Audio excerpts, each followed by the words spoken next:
It's fine. I scarfed it Okay. down. All right. So, we're all here? We're all ready? See. Ah, it keeps dripping on me. I think that's a great intro. Welcome to QCP.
Last time on QCP, you fought your way through the greenhouse, you ran from the Prince of the Forest, and you all made it safely into a church. You've gotten into the church, the doors have been closed behind you, the creature doesn't seem to be able to get in. It circles the church and howls and thrashes against the walls, but can't seem to breach the windows or the door. What are y'all doing?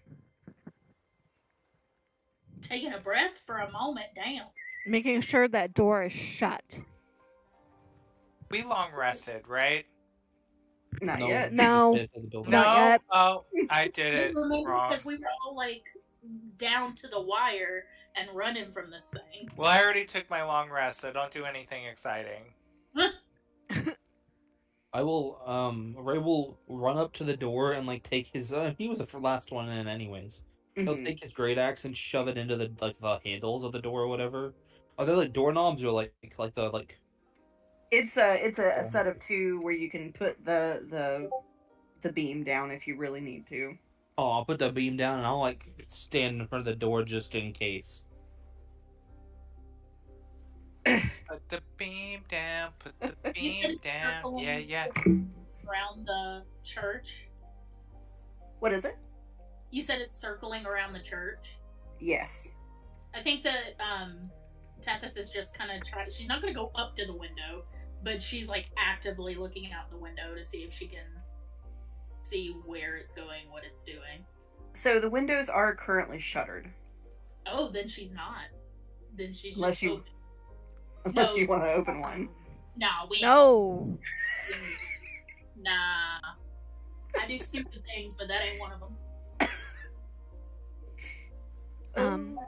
Allie is going to look at the gentleman who let them in and see who that is.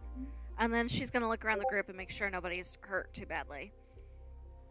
So as Allie looks to him, he looks he seems to be trying to kind of get his own bearings, but he's a youngish man, maybe in his mid-20s. Currently messy, dark hair, dark brownish black, dark brown eyes. He's in a robe of sorts. He has a candlestick in his hand. He says, "Oh my gosh, are you all right?" Well, I got roughed up a little bit with Benny, ouch stuff, but I'm okay.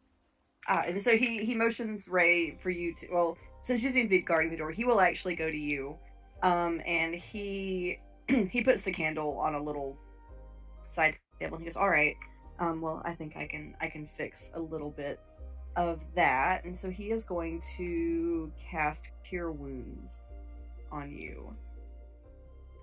Thank you. Not like Thanks, 13 HP missing or something like that, because like I was supposed to take like 25 or something. So you'll get 9 points of HP back. Okay, I'm at 3 left. Haven's probably gonna be listening today since Oh, nice. next session we will be moved. So Okay. Yay! So he turns to the others and go, "Is anyone else in need of help?"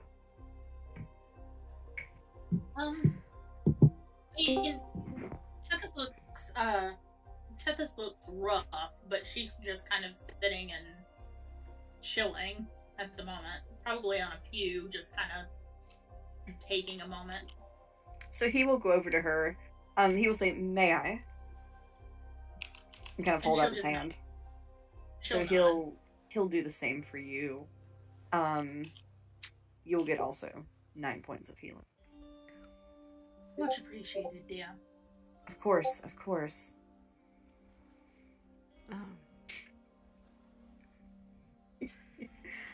And he will do the same for Allie, who has sat down in a pew. For and he'll Ada, you say- mean? I'm sorry, for Ada. Yes. We're getting our own characters. It's not just Oh, me. It's not We're gonna just be- me.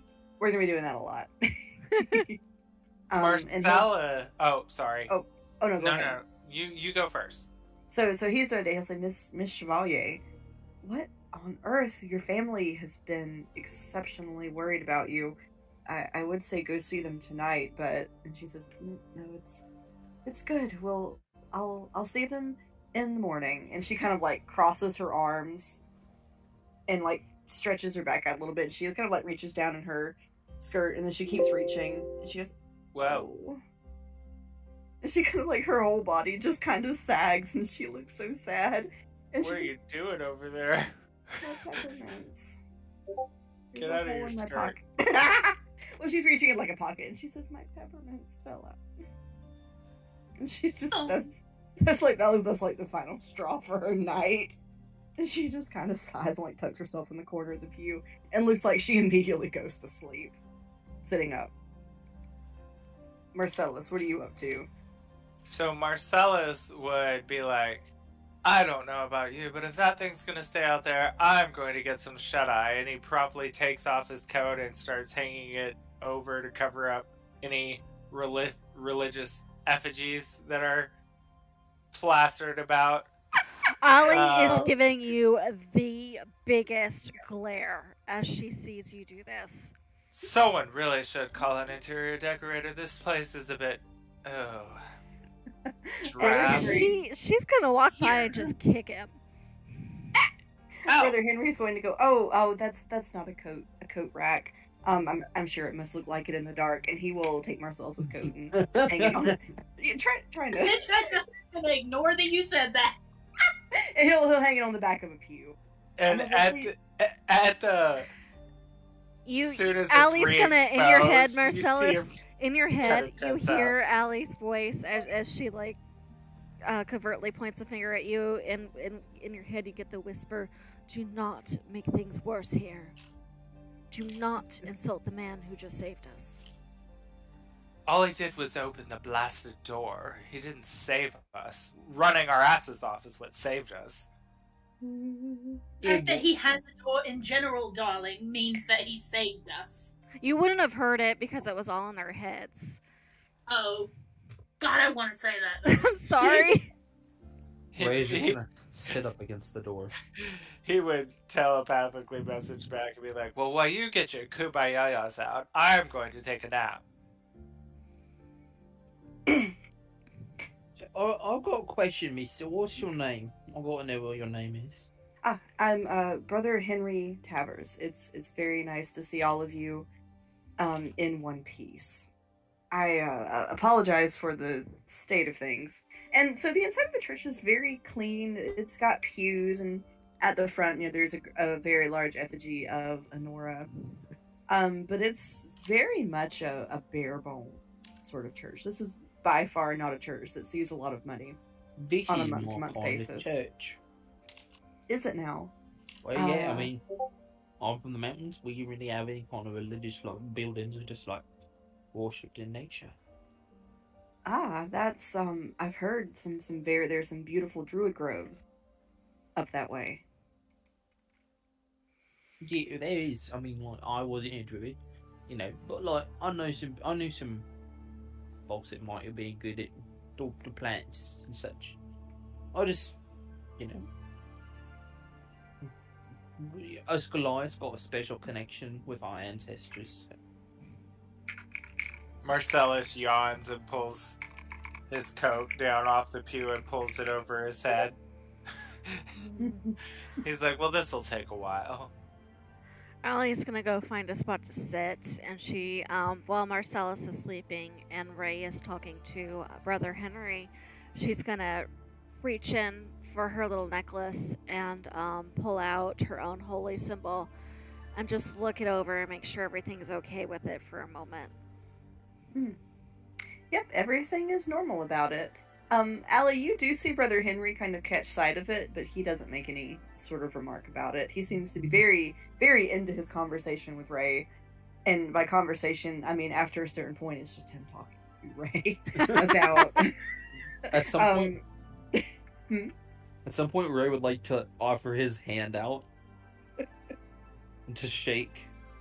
Oh yeah, he's gonna do his very best to take that hand, but I'm sure the hand is much larger.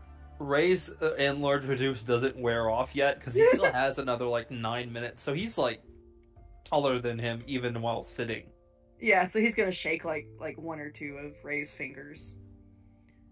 Thank you. Alright, so are you the priest of this town or something? I am, yes. I came out here on assignment quite some time ago. I've been hoping that the church would, I don't suppose any of you are from the church, sent money or none. No, certainly not with the church. I can give you money if you want some money, maybe. Oh, well, we're always taking donations, but it seems as though you all have been through quite an ordeal, so I couldn't accept it now. Perhaps once you have settled a bit.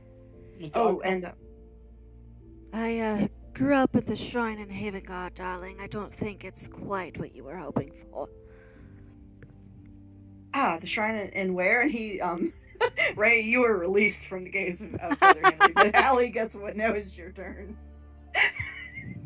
He's a very passionate man about the works of the gods, and Allie, you immediately are peppered with 30 questions.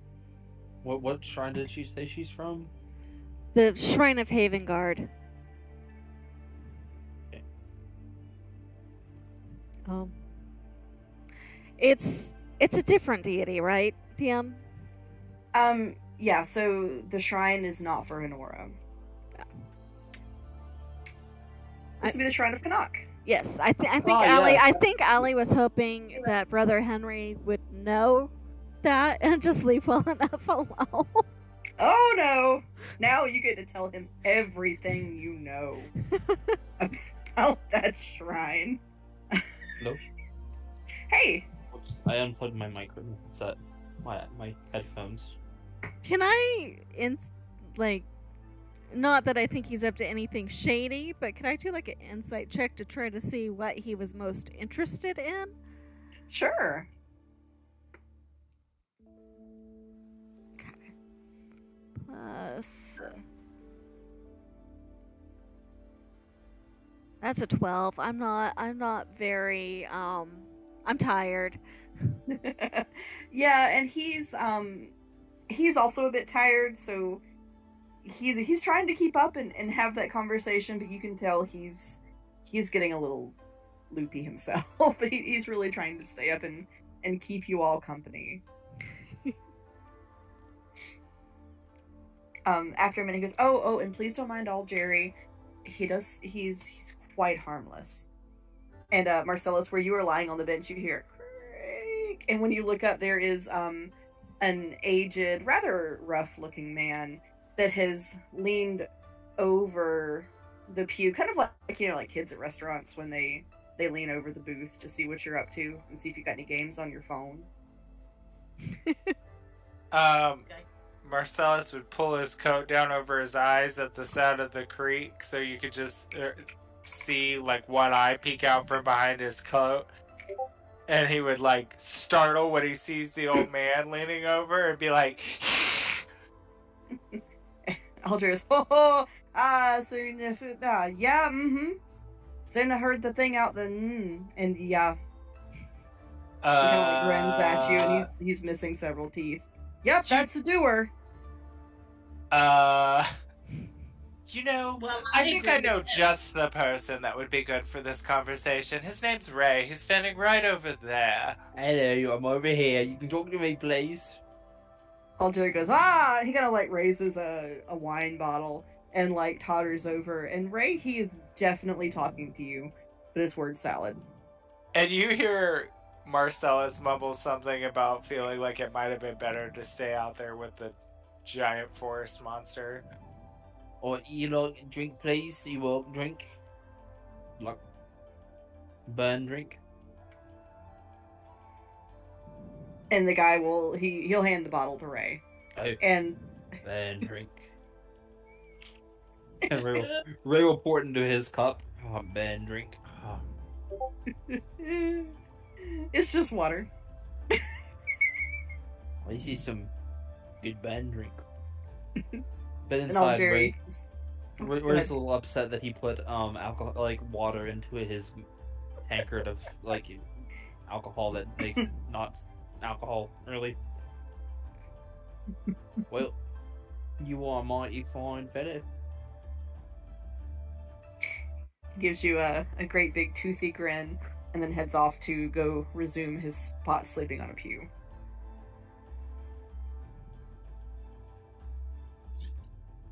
So what's going on here? What's happening in this town? Why does the town seem safe, but like nowhere else does?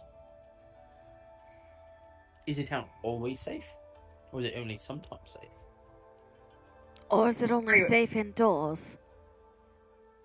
Talking to Brother Henry. He kind of he looks thoughtful and says, "We generally, what we have discovered is they don't seem to want to go indoors. Now they might get into sheds that are left open. Sometimes if a house door is left open for quite some time, they might try to come in, but by and large, they don't seem to care much for human shelter." It's weird. Like the monsters from the forest, or like just in general, or whatever's popping out. Can I ask who they are? Like, trying to get the conversation away from her background, but she is not terribly excited to share. Yeah. So he takes the hint. He takes the hint really well. And he says, "Well, it seems to be anything that comes from the forest doesn't seem to be too keen to go indoors.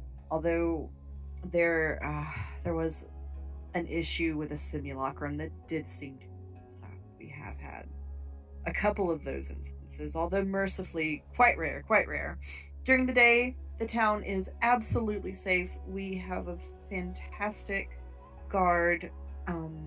At night, however, there's a sundown curfew in Lower Rowan. So as the sun begins to set, whatever time that might be, you cannot be outside.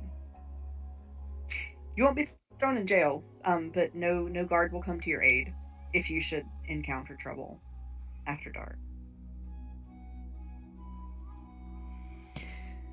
Well, then I must thank you for being willing to open your door. Of course, it's what Honora calls us to do. I'm not sure I could run out in the fray to save you, but anyone is always welcome in our church. Does it look like he actually lives in the church, or does it look like he just happened to have been caught in the church after dark? Given that he's like in his night clothes, it would be a reasonable assumption that he lives there. Okay. Give me 1 second. I'm just asking because we put a parsonage on that map, so I was wondering. Oh yeah, we did. Then perhaps he was sleeping in the church that night. Okay, keeps a spare cot in the corner in case he gets caught. Yeah, I mean, you never know.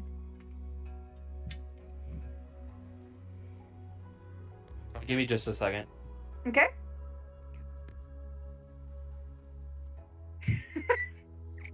Susan, I just saw the gift that you posted. Oh. Wasting the word of the what? I gotta learn high imperial.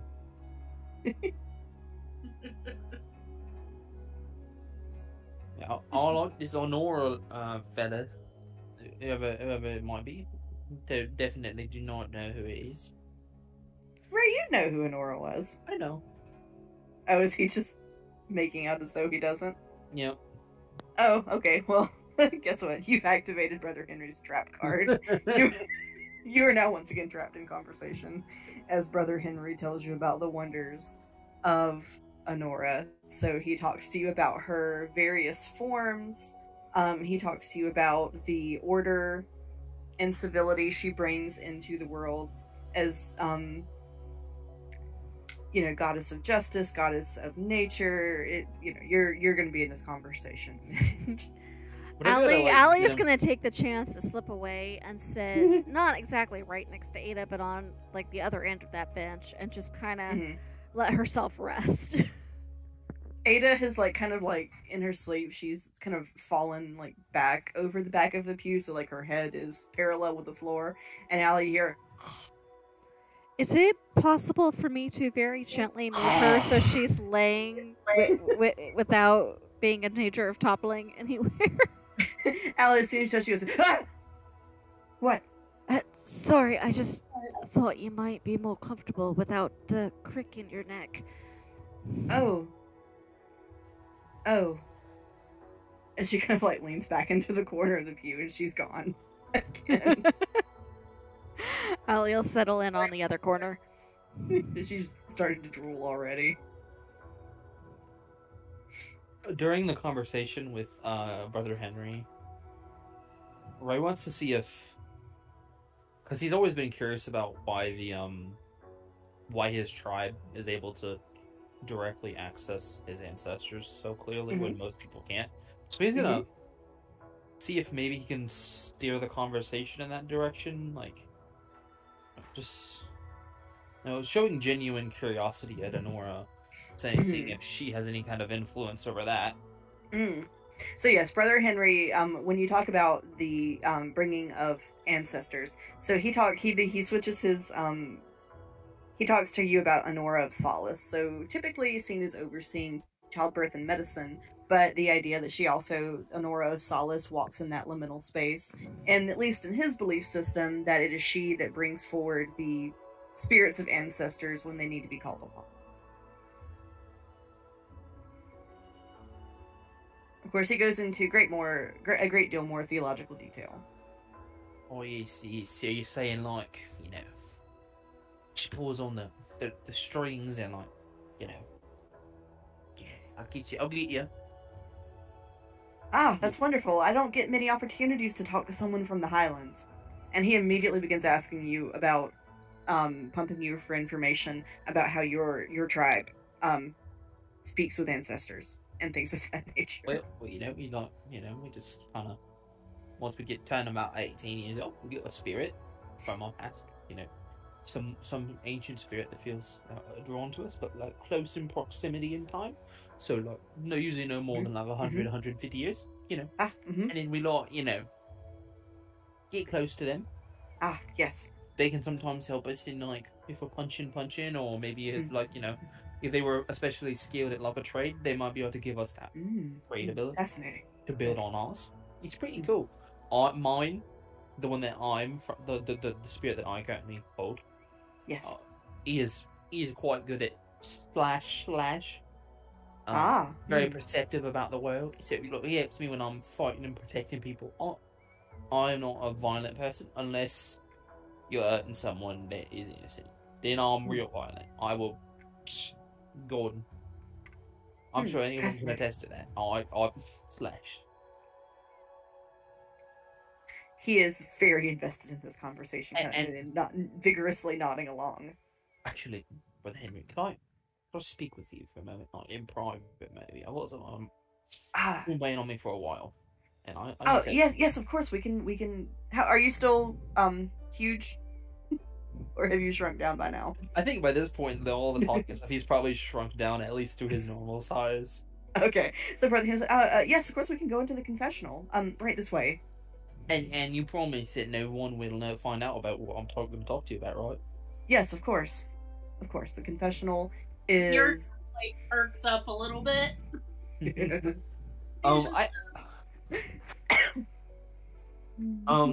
me see. How do I want to do this? Do I want to actually roleplay it, or do I just want to DM you what he talks to him about? That is entirely up to you. I kind of want to tease everyone and like let them basically know what the secret, like what he wants to tell him, but at the same time, I got an idea.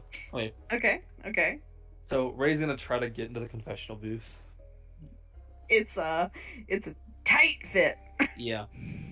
Oh, I wish I would have saved that reduce item for this. Ollie cracks an eye open and shoots Tethys a very amused glance, and then goes back to trying to get into her rest state. Leaning a little bit too far in that direction and looking very. She's just hand on her knee, just maybe leaning a little too far than a normal human would be in that kind of position. Alright, so Allie meets Tethys's eyes and gives her, like, she taps her ear and then makes, like, a little walking motion over to the booth once those doors are closed. Like, I'm not gonna tell if you want to go listen. She might sneak over there, actually. Okay. Tethys, you wanna roll stealth? Actually, you might hear that. You might get the message in your head of, I'm not gonna tell if you want to go listen. Okay. Yeah. Let's do a little. Do I get to try to perceive the stealthing? Yes, you can. Okay. If the door is closed, I say he gets disadvantage. I was already planning on rolling a disadvantage anyways because I'm so focused on this. You know, I got a 5. So. Yeah, brother Henry rolled a 6. I got a 17. Oh, Well, Allie rolled a natural 20 for watching this all play out. So she gets to know that this is all happening. Yeah, so Ray's gonna lower his voice real quiet. While Marcellus is sleeping, he's gonna go grab another drink real fast. Okay.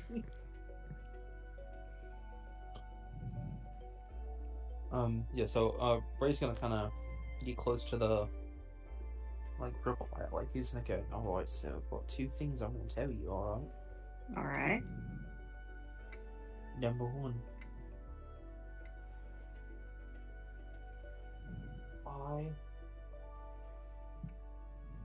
Speaking of matron. I'm so sorry. And it was for something that I didn't really choose to do. Necessarily. Yes. I guess some would say I did it on purpose, but I don't think that's fair. And why do you feel it's unfair? Was it me when it happened? Was it an ancestor? So I was going to tell you more about the ancestors, but I started to wait for this. Generally, when you're ready, they try to give you your second ancestral connection at 25, if they think you can handle it. And the village, they thought I could handle it. They thought, Ray, you want to do such a good job. You're such a great contributor to the tribe. And so they did the ritual for it. You know, we prepared. I've spent nights and days, meditating, thinking about what it could be. I, conferred with my ancestor that I already held within me, and he kept telling me, "Yeah, I think I know what's going to come here, and it's going to be difficult. You're going to have to struggle." A lot of the time, your second ancestor is almost like opposed to who you are, so that you may learn your weaknesses. The first exemplifies your strengths. Usually, the second is a weak point of yours. It's second ancestors to teach you how to deal with that weakness. I see. Well, apparently, my weakness was I couldn't tell. At least at the time, I have changed significantly in the past few years. 2 or so. I could not tell the difference between what was necessarily, well, how do I phrase this? Well, I'll just tell you what happened. I connected with the spirit, and what happened? I stopped remembering. I stopped being myself. It was no longer me who had my body. Spirit took full power over it. Sorry, back. And my tribe. Well, are you absolutely certain you won't tell anyone about this? All confessions are privileged. I will not repeat this to very anyone. condemning thing to admit. My head, I guess my my headset's slightly unconnected again. Uh-oh. It's okay. I don't think I missed much. You can still hear me, I assume. Yes. Oh, yeah, we can hear you. But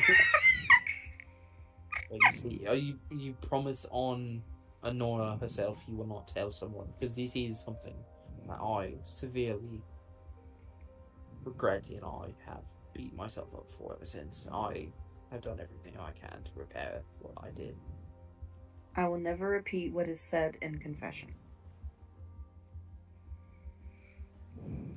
Whoever it was, I hate my body.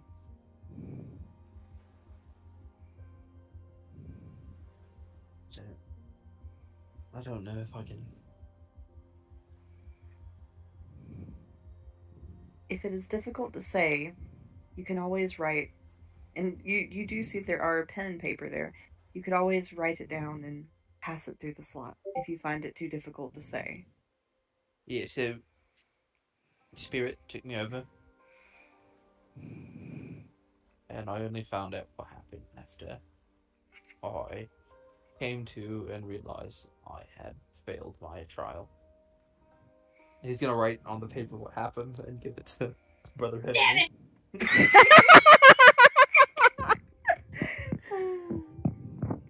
So he will read it, and you hear him fold it and unfold it and then refold it.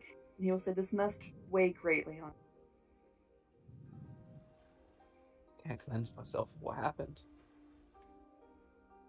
We always believe that there is a path forward. Perhaps if you spend some time reflecting on your role in what happened, asking Honora for forgiveness, perhaps a path for redemption will open before you. Maybe you're right. For what it is worth, I believe absolutely that you can be redeemed from this horrible sin. I don't even remember it happening. Which is why it hurts me so bad to know it happened. That you feel remorse places you ahead of Midian in a similar position. I have put my life ahead of everyone else's ever since. I believe that would please her very much. I very clearly shouldn't have even made it. That's what happened, and I don't know how I succeeded in what happened. Because, well, you know.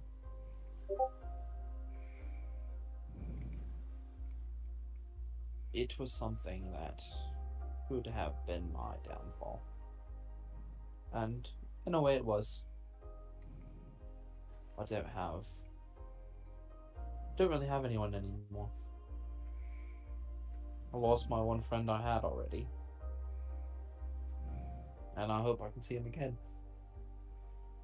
I hope that for you as well. The forest took him from me. It is a chaotic and wicked place. But perhaps Honora has placed you here for a reason. And are small and troubled. Yeah, thank you. I needed to tell someone else. Go forth and do good works. Oh. And Ray's actually gonna pause to go. Do you have any holy or anything like that? Yes, we do. And so he will leave the confessional, and he will take you up to the front of the church where there is a small font. It's not running water, but it is a very simple stone basin with a small ladle. And so he'll take the small ladle and dip some water out, and kind of motion for you to bend down. And he will pour a little bit. It's a very small amount. It's probably like half a Dixie cup or half a shot glass. But pour it over, and he will say a brief prayer that Honora shields you and guides you forth. Thank you. Thank you for this. Of course. As Tethys resettles in her seat, Allie very covertly points her finger, and Tethys, you hear in your head, "Well, learn anything interesting?" Not as interesting as I was hoping, but he apparently did something very bad in his tribe. Unfortunately, the priest gave him the option to write, so we'll just have to dig that secret up later. There's this moment of a pause, and then you hear in your head again, "Well, I suppose we all have our secrets." And she's going to close her eyes and lean back against the corner of the pew again. And this time, Allie is really going to attempt to get some rest. After he has anointed Ray, Brother Henry is going to go to the little fire in the hearth, and he's going to toss the piece of paper into the fire. Smart man. So that it can't be pickpocketed off of him. Damn it! That's pretty damn smart move around death, I'm not gonna lie. Did I see where he got the holy letter from? Yeah, it was the little font up at the front, in front of the statue of Honora. Okay.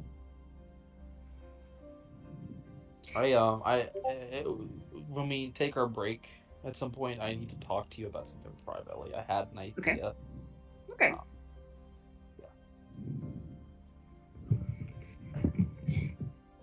I have a really cool idea from what just happened.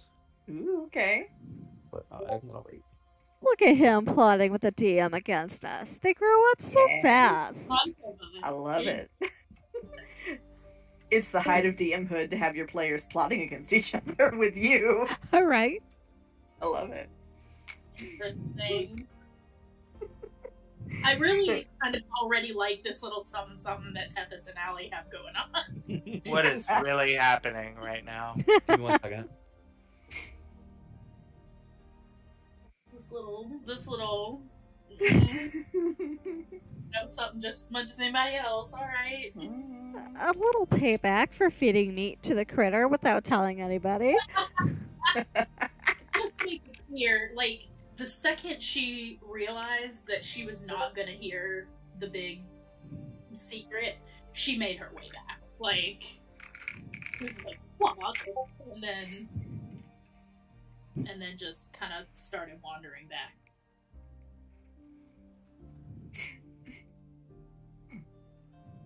There's one thing about Death that she do be nosy. I love it.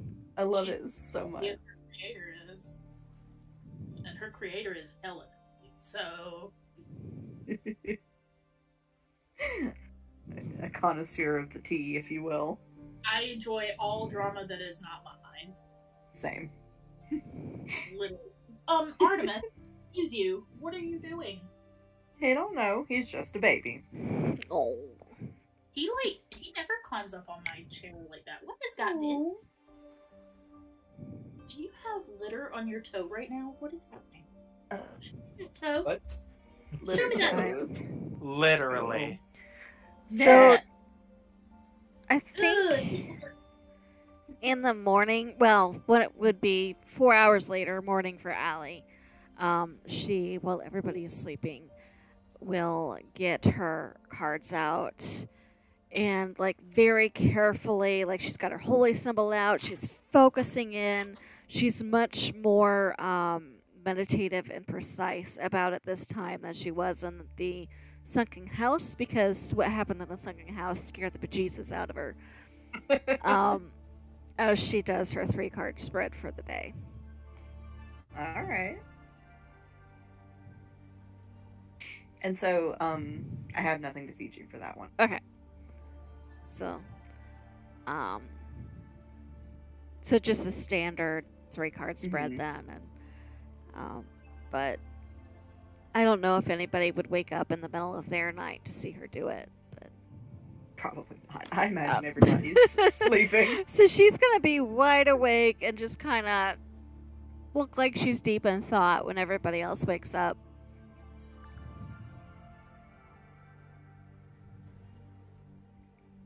That sounds like a good plan. So, are we fast forwarding through the rest, or? Yeah, so you all, unless anyone who would only sleep 4 hours wants to do anything, yeah, we'll go ahead and go through the rest. I actually need to talk with you before the rest ends. Okay, do you need to do that Oh. privately? Yes, because it is. Oh. Shit getting real. It's part of my leveling. Gotcha. Okay, so why don't we as the group take a 5-minute break? Sale, I'll hop into a private voice chat with you. Yes. All right. So, Allie, is anyone else awake, or is Allie the only one waking up after her 4 hours? Allie will wake up after 4 hours. I think she started her 4 hours right about the time everybody else went to sleep, so she will probably have another 4 hours where she's the only one awake before everybody else gets their long rest. I Gotcha. feel like, isn't that something with a warlock? I can take a short rest, I think. So that will restore your spell slots, but as far as like healing and not Oh. taking levels of exhaustion, you do need to take a long rest. Long rest. Only way to rectify that is Pact of the Moon. Well, it's sorry.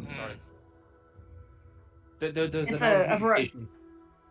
It's a variety of Pact of the Tome, if I'm not mistaken, where Yeah. if you spend the night studying your book, you don't have to sleep. Yeah, you can. But you do have to spend it in study, I believe. Mm-hmm. You don't need to. It's an Eldritch Invocation. But that doesn't Aspect of it. apply to right now. Yeah, So you have to take it specifically. Mm-hmm. So, Allie, as you are awake, at first when you wake up, you still hear the creature circling the church, and then you hear 2 or 3 gunshots, and it leaves. And it grows quiet outside. I know I can't see anything because the windows are shuttered, but did I get the sense the shots were to scare it away, or that it was making the sounds? Like, would proximity of one sound to the other sound give me any kind of hint about that? The gunshots did sound farther away. Okay.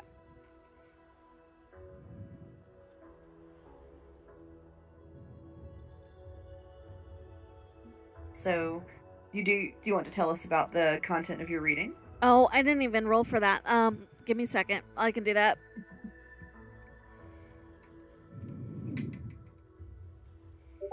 So we came up with this chart for Ollie's readings. Mhm. So if anybody wants a reading, I figured out how to do this in dice. Cool. Remy, come here. I'm still asleep, right? For another 4 hours, so... Yes. So the first card in the position of past would be Temperance, Brandy. Mm-hmm. Oh, that's right. I'm supposed to tell you if it was face up or reverse. Would have been Temperance would have been reverse. And if you would, will you give me the language for those, because I don't remember it off the top of my head. Okay, let me find the thing. I thought you had it open for some reason. No, I don't. Okay. Reversed Temperance, imbalance, excess, self-healing, and realignment. Which fits, oddly enough. In the position of present, let's see, that was a 4, is the Page of Rods, also in reversed. Hello? Which is newly formed ideas, redirecting energy, self-limiting beliefs, and a spiritual path. Also accurate. And then we also have the Page of... what one is that one? The Page of Cups, reversed for the future. I'm getting faster at this. Nope. Which is new ideas, doubting intuition, a creative block, and emotional immaturity. It's what's currently in place for the future. So Very interesting. That was her reading, and that is what she's going to be musing over as everybody else sleeps. Marcellus, I feel like that's emotional immaturity. Bless his heart. If anybody wants a reading, let me know. Character. Sally. Character-wise, I mean. So, eventually morning light begins to filter into the church, even through the closed windows. And as the others are sleeping or beginning to wake up, you hear a loud on the church door. Well, Unfortunately, against it, so you feel it as well, right? So whoever is knocking on the church door is knocking pretty hard. It is daylight, right? Yeah. Mm-hmm. So if Brother Henry does not seem to be approaching it, Allie will, knowing that it's daylight and... Poor dude is sacked out. He tried to stay up with you all, but eventually fell asleep on a pew. Marcellus Allie will call through the door. Hello? Give me a minute. Brother Henry? And it's the man's voice that calls through. He's asleep. Give me a minute. Can somebody help me with this bar, please? Oh, the bar on the door? Didn't you all put the bar down on the door? Yeah, but Ray's sleeping in front of the door, so... Oh. He would hear this, right? Yeah. He would So have woken up and, like, probably lifted it. He was sleeping against it to protect everyone. Are you waking up, or are you still sleeping? He's awake. Okay. Marcellus would wake up and be like, this better be good if it isn't dry clean service.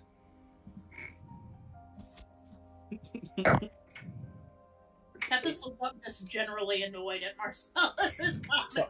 Someone go get Brother Henry, please. And they on the door again. Brother Marcellus Henry would literally just, like, yell, "Old Henry guy, come down." Marcellus, it's not happening. Ray, can you let us open the door, please? Well, he gets up. He's gotten up and he's opened the door. Listen, everybody doesn't get up fast after sleeping on the floor. That's a Ray thing has that to be only alert. happens in your 20s. No kidding. Ray's like 28, 29, so... Oh, he's too old. He's too old. He'll feel it for like Yeah. 6 days He's at gonna least feel it. afterward. Ooh. So Ray's getting up from in front of the door. Yes. Ada is, she, at the second knock, she says, ah! And like sits up, awake. Is it daylight? Yes, darling, it's daylight. Oh no! No, Oh. someone has a very strong torch outside. Of course it's daylight. Get up. I can't be the only one not allowed to sleep here. Ada is immediately making a beeline for the door, going, oh no, oh no, oh no, oh no. What's wrong? Oh, my family's going to be looking for me. They can't go into the woods. They'll probably think I'm still there. Oh, I thought this was going to be about your peppermints again. Marcellus, darling, I mean this with all due respect. Shut the hell up. I think Tethys, after she says that, is gonna. I imagine that that Tethys is probably sleeping on the pew behind Marcellus, and they both just kind of sat up when they were woken up. And Allie says that, and she goes, "Also, this with all of the disrespect," and just slaps him on the back of the head. Oh! Marcellus would like raise his hand like he was gonna hit her back, and then like put it down beside him, and like fix his hair, and be like, "You are a lady. Don't let that happen again." And he would like chuff off and like turn around and be like, "Nobody's got food. This isn't dry cleaning. I'm going to sit down." Makes a face like, bitch. I She am a doesn't- lady, Marcellus, and trust me, I will do much, much worse. Idle threats, darling, idle threats. So just find out what these poor people want. Ray, did you tell me you had taken the bar off the church door? Yeah. Okay, so it opens up right as Ada's going to go grab it, and you see a man, probably, I would say he's probably about 5 or 6 years older than her, but as soon as you see his face in contrast to hers, Ray, they have a striking resemblance to each other. He has on very nice clothing, but you can see very clearly underneath his jacket that he does have on some armor. And the minute he sees her, he grabs her up in a hug and like swings her around, and you know, just is incredibly excited to see her. So he has her in this bear hug, and as soon as he puts her down, another woman, a little shorter than him, a little older perhaps than both of them, who is very visibly pregnant, grabs Ada up in a hug next, and then Ada is sort of passed along to a couple, a man, a somewhat tall, thick man with long hair and a long thick beard, who appears to be of Indian descent. He also has a sword at his side, and he hugs her. And then a woman who is standing next to him. She's a slender. The man and the woman both appear to perhaps be in their early 40s. She hugs Ada as well, a bit more reserved than the man, but it's a joyful reunion, as they seem to have been going to look for her. And after a moment, you know, as she sort of is getting passed down the line of these people, the man looks in the church and goes, I don't think I've seen all of you before. Oh, we woke up in the train station out in the woods and Right? found our way to town. And Ray, as soon as you say that, there's a hush that falls over the others, and they all sort of look at all of you, and he goes, "No, they're real. They're real people. They helped me get out of the woods." Who exposes his teeth? See, I'm a real person. Ellie holds up woman- her hands and wiggles her fingers. Marcellus rolls his eyes at that. Tethys just kind of salutes. Oh, yes, and Ellie snaps her fingers, and Aurelius pops back into being on her shoulder. Smile, darling. And the weasel, the little red weasel, kind of does a weasel grin. I don't know. And We'll say they do. Marcellus would call out Azazel and he'd be like, "Don't smile, darling," and he would go and like sit on his shoulder. Is Azazel in Raven form or in imp form? Imp form. Ooh! They all look at Azazel. Brother Henry looks horrified. Goes, "Oh, an imp in my church. Nora, please forgive me." Look, it's better than that tree thing that tried to kill us last night, so I don't want to hear any whining about it now. Look at him. Darling, I think the only one who does any whining lately has been you. Yeah, that's true. Just busts out laughing. Cackles. Just straight cackles. Marcellus is like, he's primping in the corner now. Like, he cannot wait to, like, get out of here. He's like, oh my god. Everyone acts like they've never seen an imp before. We're leaving. Is Marcellus leaving the church? Yes, he's leaving. He's like, okay, fine. I can see where I'm not wanted. Anyway, I don't want to be here. Marcellus, as you leave the church, the woman, the Indian woman in her early 40s, she's carrying, it appears to be a sort of a spear with her. She blocks her way out of the church and says, "No, you will wait a minute." Marcellus, like, looks at her like, I've never. And he, like, pulls the point of the spear away from his chest and is like, where's that thing been, anyway? What will matter more is where it goes, if you do not stay put. Do you know who I am? I think If at you- that. Marcellus. And If look you at don't, that. and the woman points the spear and says, "If you don't know who you are, we have bigger problems." Oh, I know who I am, madam. And let me tell you, if you do anything with that spear beside get a closer feeling of how it smells, I think then... he's gonna like, push him, like pull him back and go up, up, up, up, up, up, up, up, up, up, up, up. Stop talking. Stop doing Have you ever? Can you imagine? Don't do that. Allie kind of steps forward a little bit. She goes, I'd apologize for him, but that would imply I took responsibility, and I assure you, I do not. You've got to be kidding me. Can you believe these people here? Perhaps you should communicate to your friend the seriousness of threatening the town constable. I didn't threaten anyone. I want breakfast, I want dry cleaning, and I want to get back to my castle. I am not paying your bail, darling. Sit down and be quiet. Well, you're Ada not... looks- He would just... like, well, your vote doesn't matter to me anyway. Ada looks like she wants to sink into the ground and die. Yeah? Her face is bright red, and she's like, you can see like she's trying like to fight the urge, like just put her hands over her face.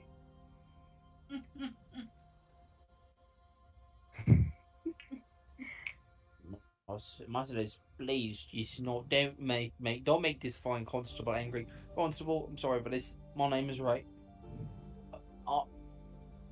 This fella here, he's been through a lot recently. Might be a bit confused about what's going on, honestly. I can't believe we're letting the ape do the public speaking. What is your name, Constable? I'm Constable and Jolly Row. Okay, She makes no effort to shake your hand. And after the moment that like the man kind of claps her on the back, and he goes, "And Jolly, come now. They've had quite an ordeal in the forest." He does shake your hand. Medhava, the other constable. Pleasure to meet you. How do you Large spell these gentleman. names? I will place that in the chat. Oh, I'm a very large man.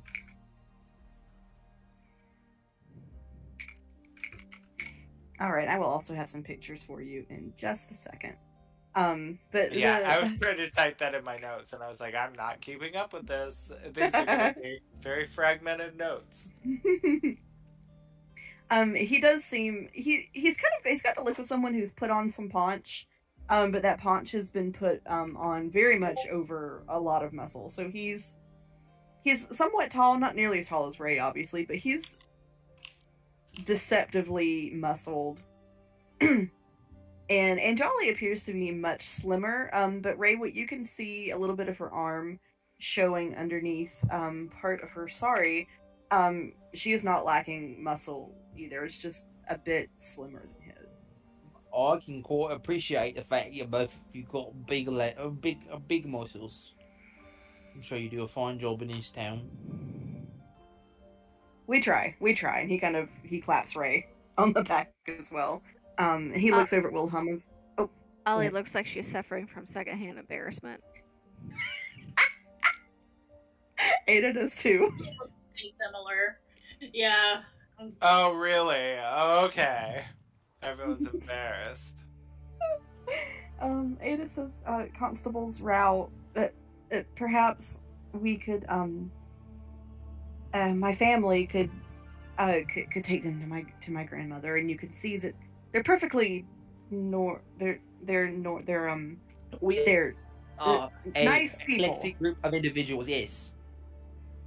Yes. It's okay to be eclectic. Fine. And Jolly looks like she would rather all of you sank into the dirt. But Wilhelm says, yes, with your leave, we'll take them to the Helen and let her work her magic. If you would like to observe, although, of course, we have, with our position in the guard, and Medhava just kind of waves in and goes, we trust you. Right as Anjali looks like she's about to open her mouth to say, I would like nothing more than to watch the fuck out of all of you. But she kind of defers to him and looks annoyed, but doesn't contradict him when he says he will trust you. He says, you've been with the guard for a long time. I trust your family's judgment. Good to see you all. Miss Chevalier, so glad to see you well and out of the forest. Anjali, I believe it's time for breakfast. She says, all right. But she kind of gives them all a look that says, I'm watching you. Oh, I'm watching you. Tethys is gonna wave happily. Aurelius just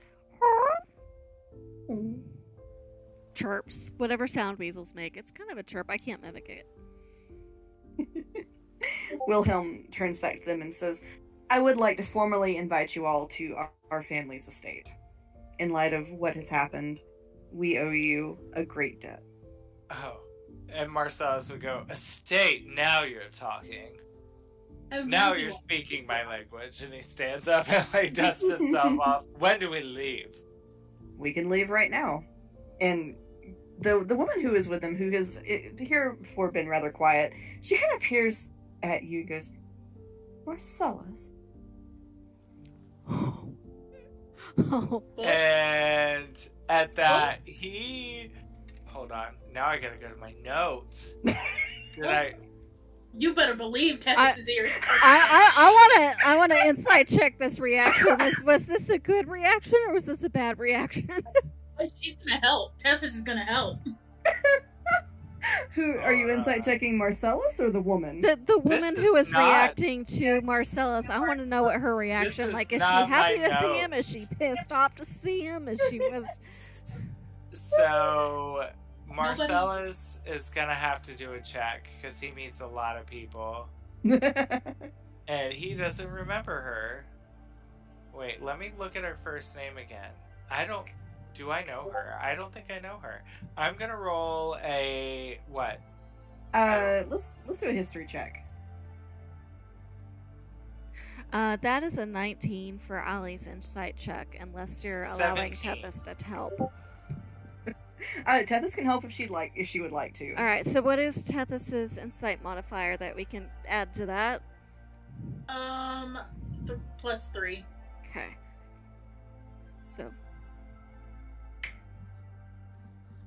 So make it And a I rolled 22. 17.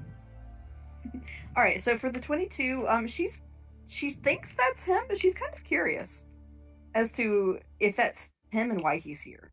Okay, so it's like a curious reaction, not a negative reaction. Right. And Marcellus, what did you roll? 17. Okay. Marcellus, how old are you? How long have you walked this planet? I am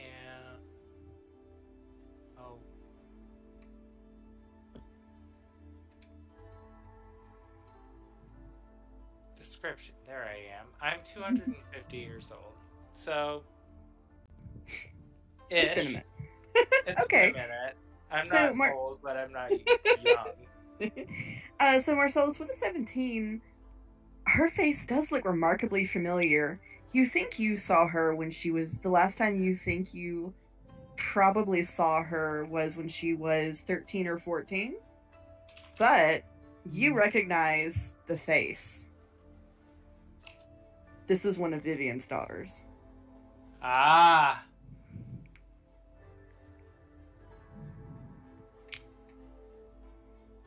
Let's see. Vivian Athena Rhoda Conroy. Ah. Mhm.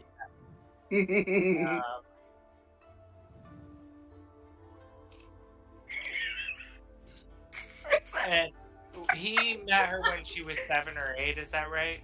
I'm when she was about 13 or 14. 13. Oh, sorry.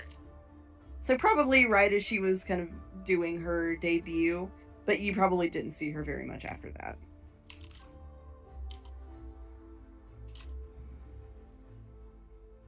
Okay, and she looks like Vivian in the face. Mm-hmm. Vivian's got them strong genes that you can definitely tell which kids are hers. And Marcellus would actually lean in and kind of smell her.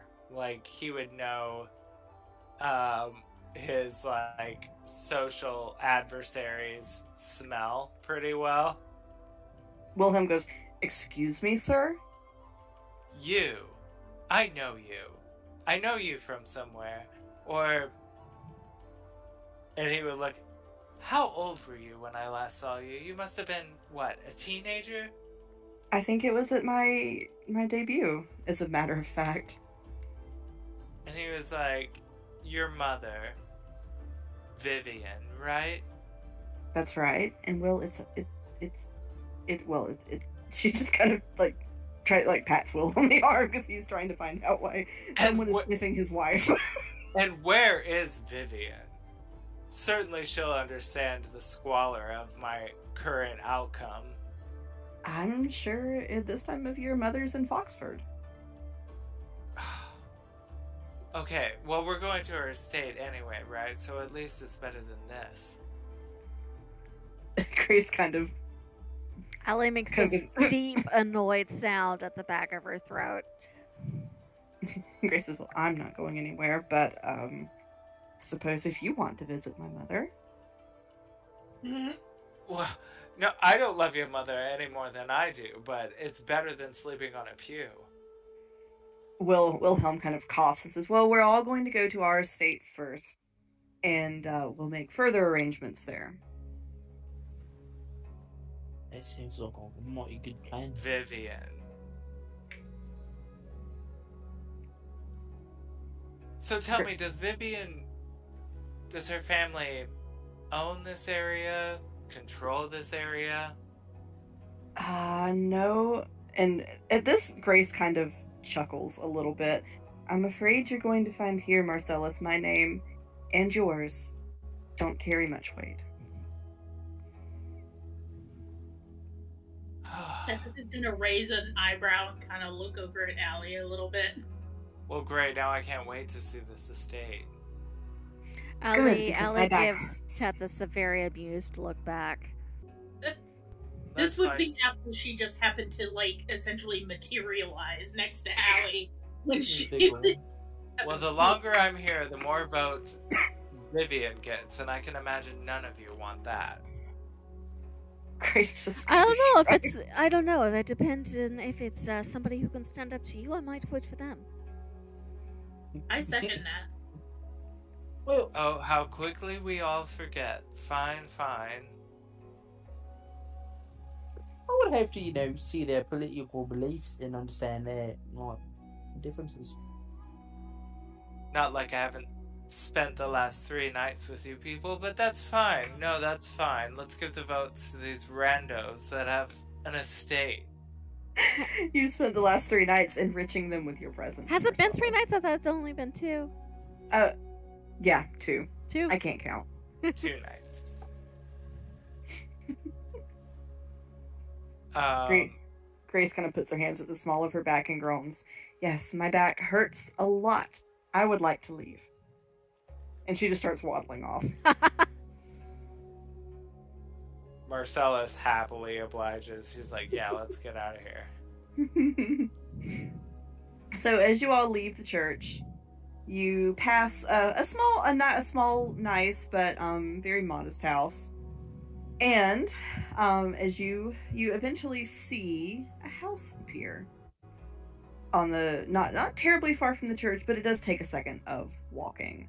Marcellus is gonna make some conversation with Aunt Jolly on the way there and be like, so tell me, how does someone from the family Conroy end up in a place like this? To Grace. Yes. And she'll kind of look over at Wilhelm rather fondly. She's, well, I married in. He came to learn from my mother. We met, and he's quite charming in his own way. Well, certainly the Conroy family has to be doing something, financially for you. They didn't just abandon you here. Oh, no, of course not, but the Chevaliers do well for themselves. I haven't had to call on Mother's fortune. Daisy. Well, that's respectable. They're good people. A bit odd for us. And They're good people. Marcellus would actually appreciate the fact that just because she's her family, she's not taking financial gain from it at all. It makes him like her since she's his rival anyway. He's like, well, I can win her over on the B side. I love it. So he's actually gonna strike up more conversation with them as they walk, just talking about their families and who they would have known and when she was younger. Allie's gonna kind of hang in the back Marcella, where she she kind can of get the listen. sense that since she has come to Lower Rowan, not totally isolated, but that it's harder for her to hear news about her family than it used to be. So she's actually quite interested in hearing about what's going on out there. Which makes Marcellus turn it solely into gossip. And oh god, you should have heard the travesty that Anastasia found herself in. That Conroy. Trust me, you got the good end of the stick there, darling. Oh, and Grace's. She has a good chuckle over that. And they just continue. He's just for real gossiping to her now, spilling the tea on all the rich family, She eventually kind of links her arm in his as they have the little tea spilling session and walk. Wilhelm looks confused, but he doesn't interfere. Ray is gonna kind of get close to Allie and Tethys and go, I have no clue what the hell this man is talking about. Right there with you, darling. Can I make some kind of check to see if Allie would know? Yeah, you can make a history check. History. Oh, History. That's pretty good. Let's see. Well, And that's a I'm fun little proficient in history. Ooh, that is an 18 plus 8 for a total of 26. Okay. Yeah, Allie, some of this is gossip you've heard around and about. He is spilling correct tea. Yeah. As far as I know. And Coraline showed up at last year's gala in something from the season before. People were aghast. Allie's gonna kind of lean back and whisper to Tethys and Ray. Well, as far as I can tell, this information's accurate, but it's the sort of thing you find in the local gossip rags. At least if you hang out in any of the big cities.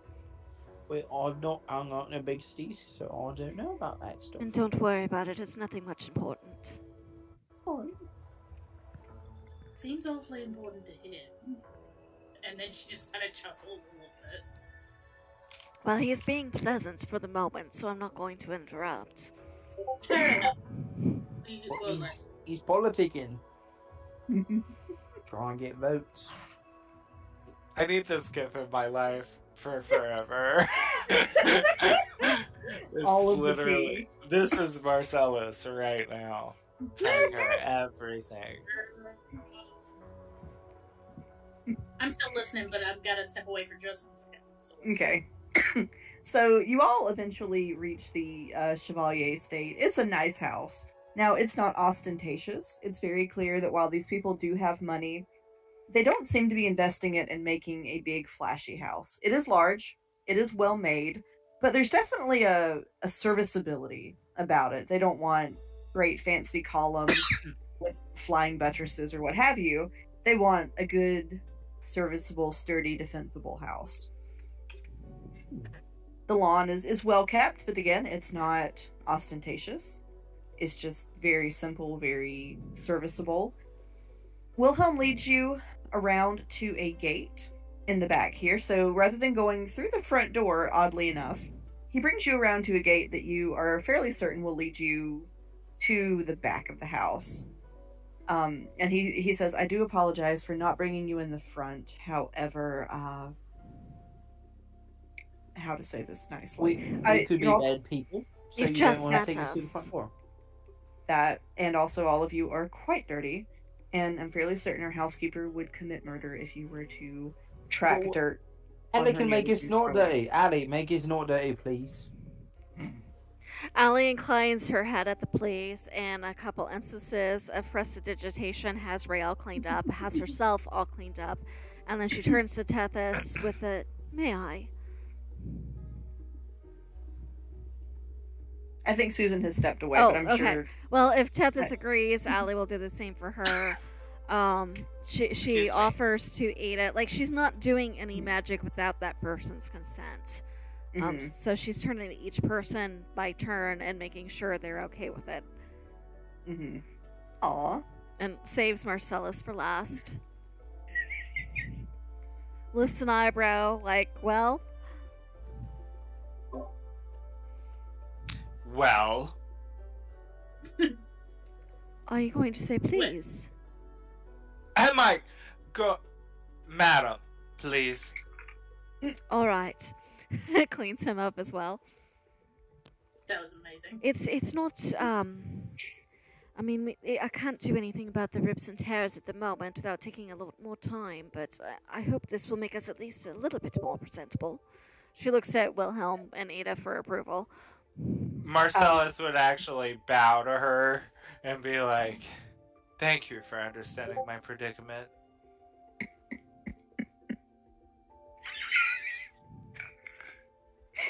Oh, Grace looks amused. She looks very amused. What kind of lighting is it at the moment? It's full daylight. Okay, so you all would notice that Allie has been squinting quite a lot since we left the church. Marcellus also, for that matter. Oh, something I forgot to note. Well, no, I'll do that in a minute. So you all are let into the gate. You come up. There's a small. You see, there's a path you can follow. It's an extensive back area. Immediately as you come back there, you see a small lake. You see an area with training dummies and what looks like weapons storage. And you see actually a very nice garden out back. And so Ada and Grace and Wilhelm lead you here. So they take you over to the seating arrangement here, where it looks like a sort of a breakfast nook kind of deal out in the back garden. And Grace sits down with a very relieved sigh, and Wilhelm says, I'll go fetch the rest of the family. Please make yourselves comfortable here.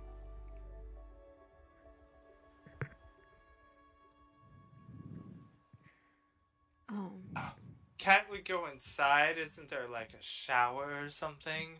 I'm sure there is, darling, but I believe we have to be interviewed first. Yeah, they will make sure we're not creepy monster fellas. That none of us has fallen under Well- any kind of charms or intends ill towards the family, I imagine. I mean, the only thing I can attest to is I'm not creepy. Monster, on the other hand.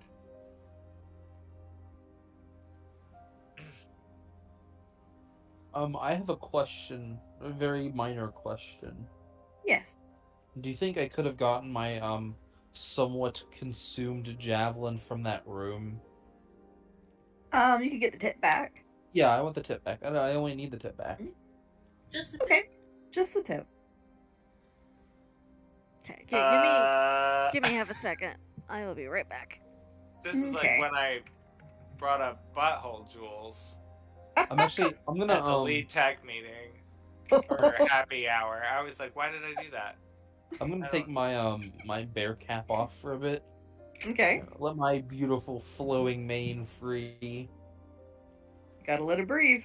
Yeah, and Ray's gonna notice that part of his bear hat has been damaged. I imagine it's fit from Adventure Yeah. Time when you just. Yeah. Oh. And Ray goes, Uncle, is it alright if I try something right now?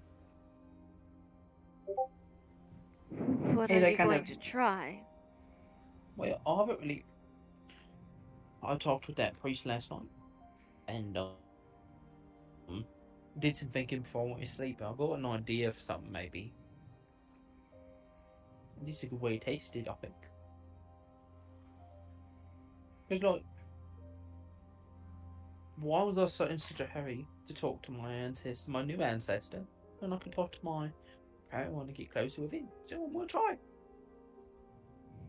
And Ray is gonna, briefly ask his ancestor to do something, and then you see part of his hand kind of fog up a little bit, as if there's like two hands in one place, and they're like kind of, what's the word? It's like phasing through each other, almost like a faint trail. And he's gonna take his hand and place it where like the stick, like the one of the hairs, like big holes in the bear hat is. And the ghostly looking bit is gonna like reach forwards and like touch the hole and kind of start pulling it together. And I'm gonna cast mending. Well, it doesn't look like that when I do it, but very well.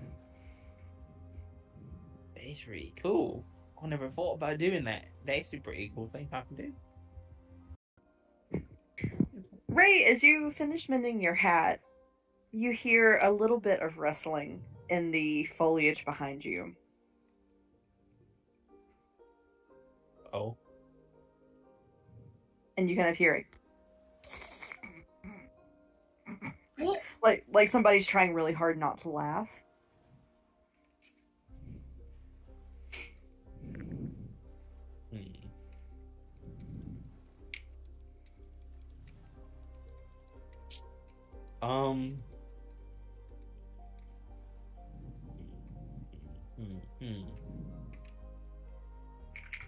I want to make it too apparent that I'm acknowledging this individual.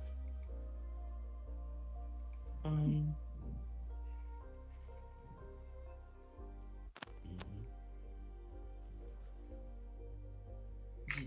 gonna lean forwards, like, I'm gonna lean towards Ada and go, did you hear that? In the bushes?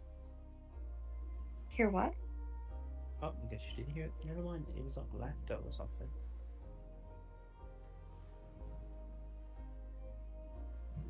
After you ask Ada what you heard, a kid just bursts out of the bushes with like a stick, pointing it at Ray and goes, "Yeah!" Oh my! He's a child! Marcellus would hiss at the side of the stick and like leap away. Be like, oh, children with stakes. Oh my! And it's a little girl that appears to be about 7 or 8. She's also in dark blue clothing.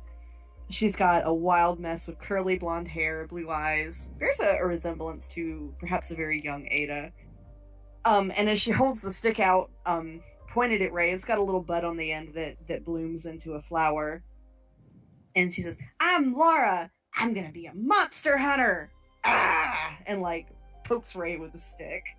Oh, you wounded me! Oh, and he's gonna pretend to fall over. Oh, She goes, it's okay. and she's totally bought it. She thinks she brought you down. Now she's very concerned. Ray goes, oh, but it's okay. I'm strong. But you got me. Got me right here. Good I job. like- And he pats her on the head. Allie kind of leans forward and squints at her. She goes, "And don't worry, even if he was hurt, I could heal him." Cool.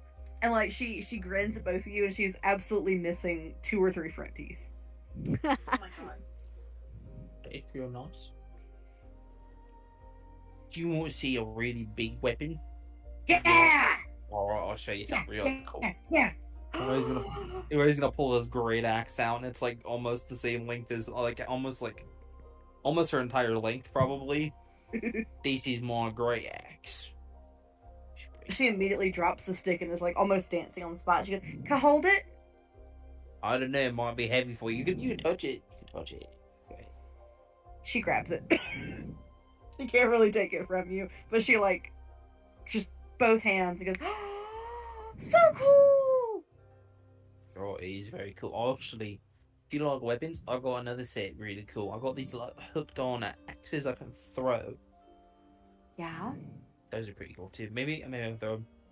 Like, Do you throw them far? go, like 20 feet maybe. I got She has ropes no- attached to them, so She has no concept of what 20 feet is, but she's dazzled. Ray, you are officially the coolest person in her universe right now. you see that fountain over there? I got to hit that fountain with my axes. I get in trouble while I hit the fountain. Let's I'm not not like- damage anything. Yeah, I'm not going to do it. I'm just saying I could do it with these axes, and they would come right back to me. So I just put them back. Allie's gonna sit in a chair if it looks like it's okay to do so. Yeah, Ada is sitting in the chair and she's like, "Laura, come on, don't bother him." And Laura goes, "No!" I'm all fine with Laura speaking to me. She can be a little crabby. Just please, if she bothers you, please give her. And Grace is just like, "Oh, darling." Allie kind of Oh, grins. She goes, "The best way to learn is to ask questions and express curiosity." Yeah, it is. Grace is, she's at that age where she asks 100 questions a day. If you would like to field some of those questions, please feel free. Oh, And I can certainly do my best, but I don't think I'm her current favorite. How about this, Ewan? If I'm still here in a couple of days, if I'm here for more than a few days, maybe me and you can like go into the garden or something, and we can like do a little stick battle. I can get you a nice like sharpened, or not sharpened stick, but like a nice stick to combat with. We can battle, and I can show you some tips and tricks for fight. Yeah. And Grace just kind of sighs. I can already see you're going to be a bad influence on my daughter. But she says it with a smile, and Grace goes and like climbs. She starts to climb in Grace's lap, and she goes, "Oh no, baby!" And then like just kind of leans on Grace instead. Oh, And she looks over at Tethys and points and goes, "Mama's making me a sibling." Your mama's gonna have a kid? Oh, Mhm. that's so wonderful. That is wonderful. I hope it's a girl. You hope it's a girl. You don't want a little brother? I want to go squirrel hunting. Well, I'm Fair not enough. there. She looks at Tethys. She goes, "You want to see my squirrel?" Of Got a course. square. She reaches into her little apron pocket and produces a squirrel. is it living? Oh dear, it's Yeah. an actual squirrel. And Yeah. she's like, looks at Allie. It's very calm. It's just chilling. Allie just kind of shrugs, and you see Aurelius kind of makes a little chittering sound and crawls off her shoulder and across the table to try to go nose to nose with the squirrel. See if it wants to play. It does. Laura puts it on the table and then immediately starts trying to squirrel play with Aurelius. Aurelius is a weasel, so I imagine play for weasels and squirrels probably is similar enough. They can figure out something. Oh yeah, they're having a good time.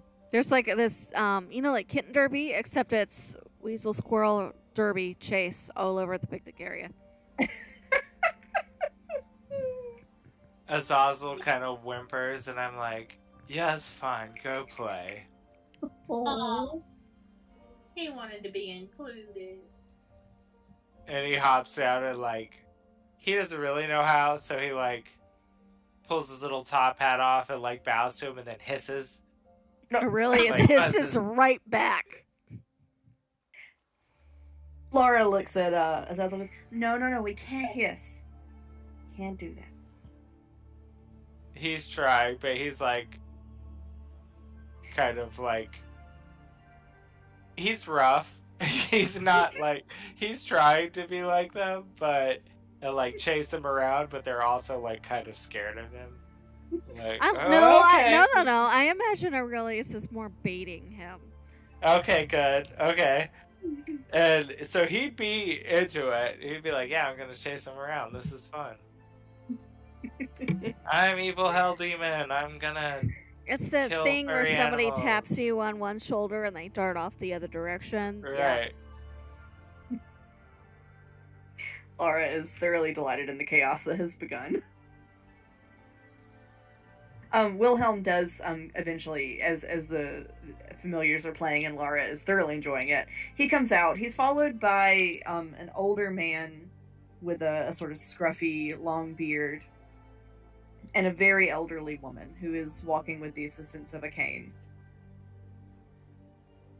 So they, and followed eventually behind them after a moment or two is a woman who looks like she's about the age of the man with the beard, who is also leaning on a cane as she walks, moving very slowly.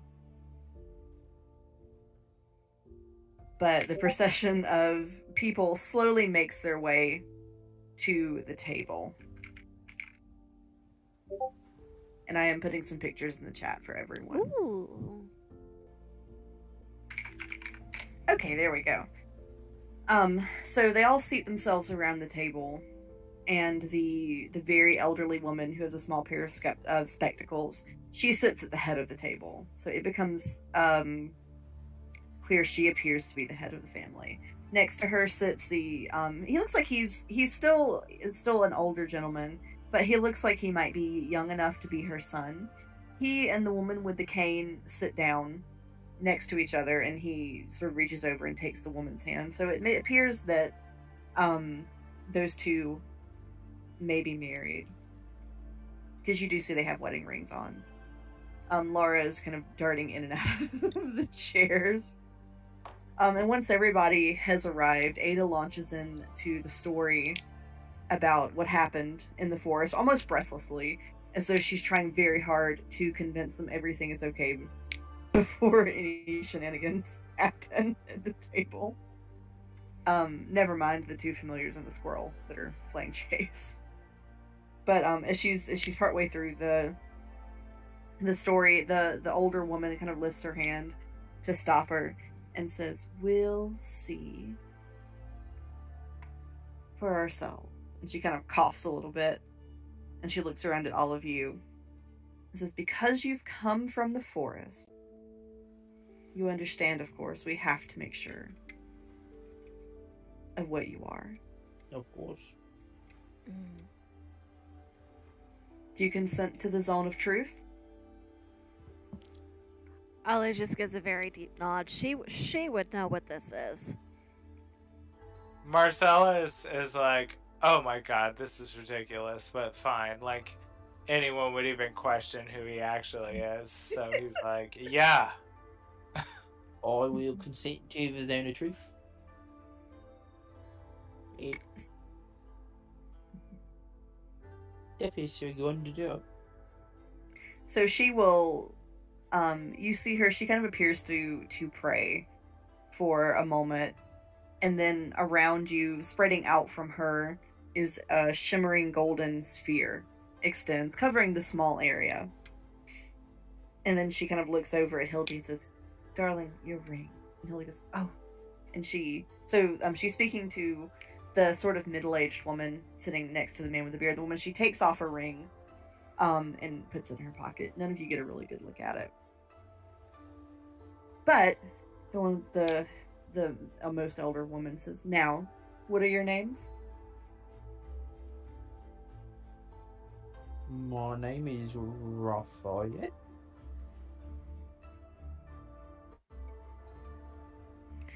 I am Most people called call me Ray.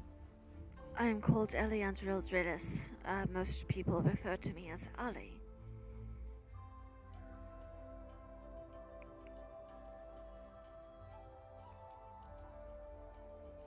And Marcellus would say, I'm Marcellus. Obviously you know that.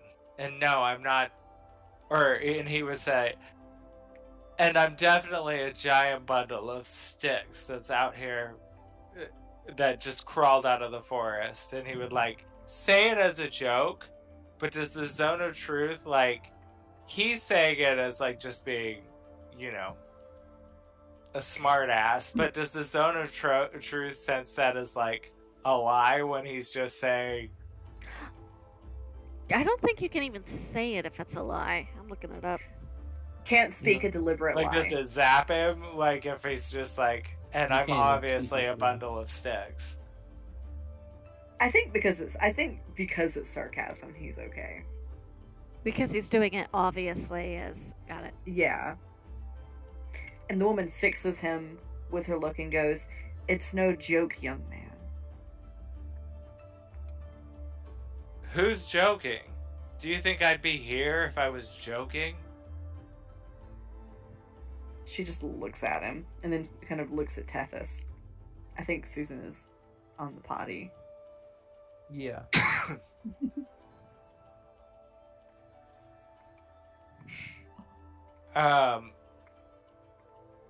And Azazel's like screeching in the background and playing with the other ones, and he turns around and is like, Azazel, manners, there's company. Is Azazel still in imp form? Yeah, and he like kind of yelps and scurries back up to my shoulder. If possible, a weasel sticks its tongue out at him. When Azazel comes to rest on you, the woman looks at you and she goes, "Is that an imp?" No, it's a sparrow. Of course it's an imp. There is kind of a collective murmur at the table. And Helen says, "As a matter of principle, we rebuke all creatures of hell." Don't talk about Azazel that way. Is he not from the festering pits of damnation? When you say it like that, it sounds so crude. Look at him, isn't he cute? And he like puffs his chest out in his little suit. Well, I have never seen a being from hell wearing a suit before, so...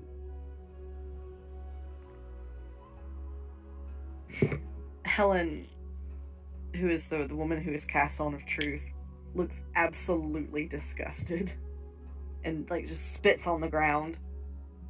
And shakes her head and she says, "We do not tolerate beings of hell and monsters here." Marcellus would look like genuinely pissed off, and he would say, "Look, I don't know what black and white book you're reading from, but obviously there's variations to every rule. Don't talk about Azazel that way." And Grace kind of goes, Grandma, I think perhaps you have forgotten that not everyone here is a human." Actually, Helen- almost none of us are humans. Helen looks like she is ready to just spit pure venom at Grace. And she says, "Our family has spent generations hunting monsters and vermin of this plane and other planes. It is our oath. I will not have my house sullied with that." Izzy. Alright, so Ray's gonna kind of lean forwards a little bit.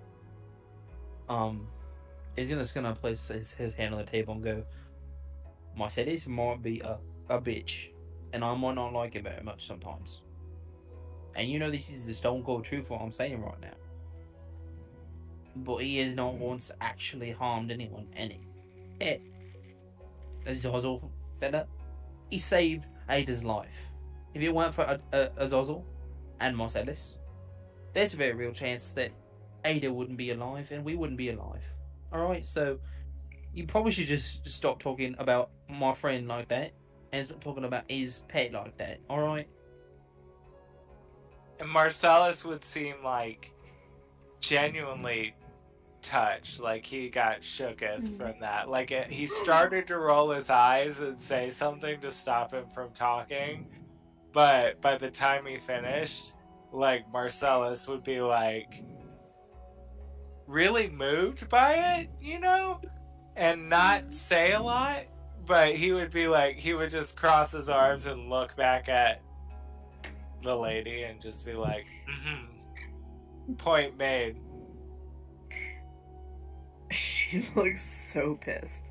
And she says, I suppose a demon can do well every once in a while. But regardless, it is our family's oath.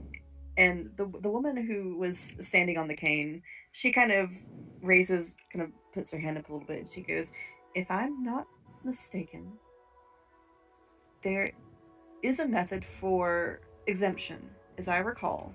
And she kind of looks to the gentleman with the beard and kind of squeezes his hand a little bit. In fact, I recall such an exemption being made for one of our own. We can do a vote, as I recall. We have an outsider who has vouched. Is there anyone within the family that will speak? And Ada kind of nods, and she goes, everything Ray said is true. Without them, I would not have made it back, and that includes Marcellus and Azazel. I speak for them. And she takes one of her hands and she raps on the table 3 times. And Grace kind of nods as well, and she does the same, and she says, I know Marcellus. I speak for him too. Makes a big old Goliath cry. And Wilhelm just kind of Wilhelm looks more nervous about this. But he knocks as well, and he says, I stand with my wife. And Grace very quietly says, yeah, you do. And Laura pops up and goes, yeah! And then Grace kind of puts her hand on Laura's head and puts her back down. She yawned.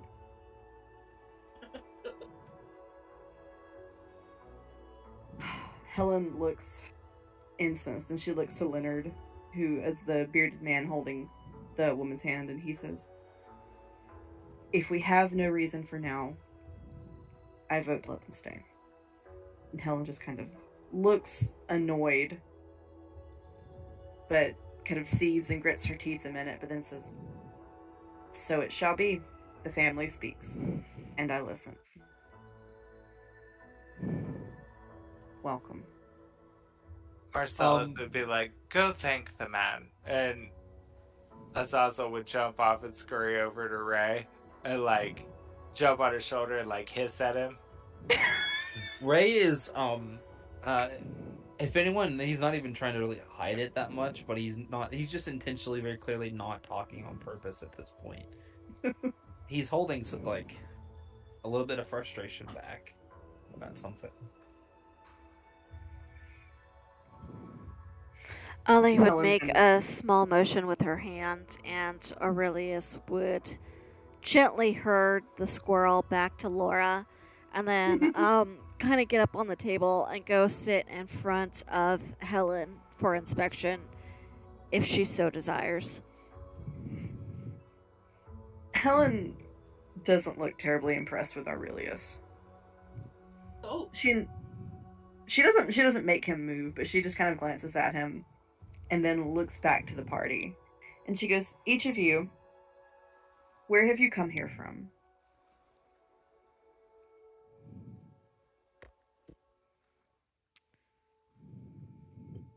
And let's see. I feel dumb that I can't. Here's hoping that I wrote this down. I know, I wrote down the style of where I'm from, but not the name of where I'm from. Well, me and Bit, we were travelling and buying and stuff, and we were about to get like headed towards another big city to like, you know, find some more jobs to do together, and then just kind of disappeared. Don't even really remember the city because it was like one of them podunk tiny towns that like don't have a name. Ollie kind of sits in her chair and folds her hands. I was in car 4 of the locomotive belonging to Mr. Mistopheles' magical menagerie. Wait, what was it called? Mr. Mistopheles' magical menagerie.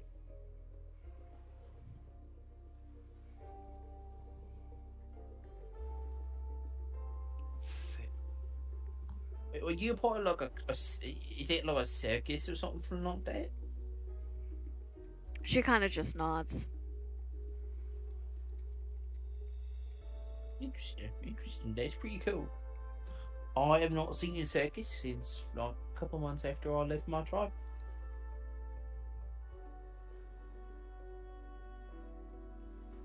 Helen fixes Ray with a piercing look. Tell me, what did your home smell like?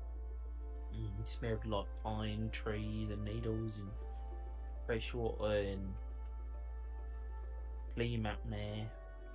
Didn't smell like smog like the big cities do. Had like flowers and such. I really like the smell of flowers. They're pretty nice. She looks satisfied by your answer, and then fixes her gaze on Marcellus. And you? With a little bit of disdain in her face. He would look at her and be like, obviously, I'm Marcellus. Marcellus Sinclair. I'm from Highgarden. How did I get here? I don't know. What's Highgarden smell like, dude? What does Highgarden smell like? It smells like Rich people? coal and ash and Sadness. occasional food smells. It's kind of dirty, but smells like the city. Doesn't smell like here.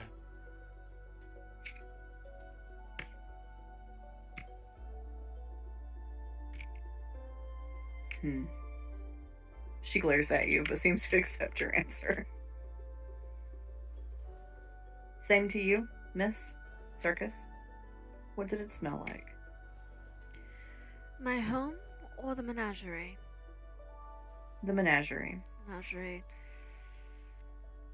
Cedar, canvas, fresh turned dirt, sweat, animal dung sometimes, unfortunately. The heat of many, many bodies pushed together going to and fro, excitement some nights. And the crackle you get when multiple magical spells have been left in the same air. And she looks to Tethys. And you? Struggling to figure out where I came from.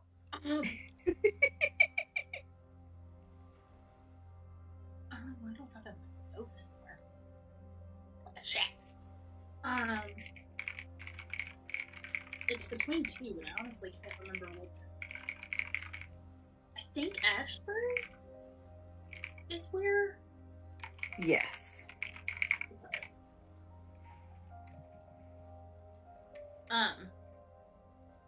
And I mean, the question is where we're coming from, essentially, right? Yeah. So I think specifically in Ashbury, I would imagine you were either in Tremblay or Norrelhead, depending on how shady you think her area was. With Norrelhead being more shady and Tremblay being less so. I think Norrelhead is appropriate. So she would indicate that and really not offer any more information. I'm from Norrelhead and Ashbury. And what did it smell like? Well, smoke part of the time, shit the other part of the time. The zone of truth doesn't sound incredibly different than Highgarden. The zone fades. You two fellas are from one of them rich towns.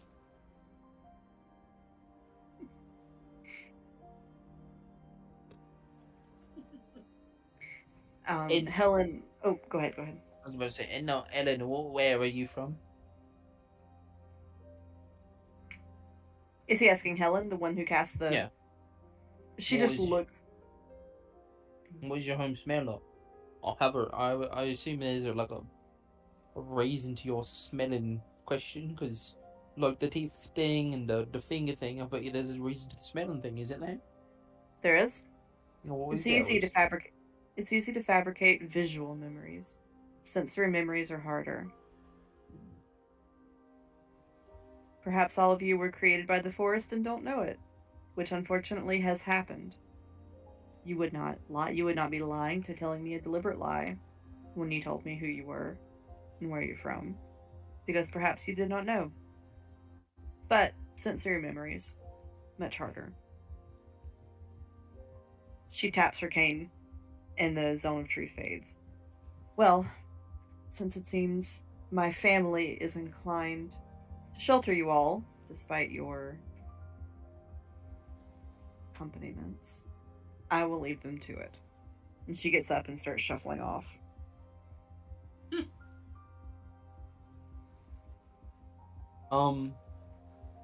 I have a question.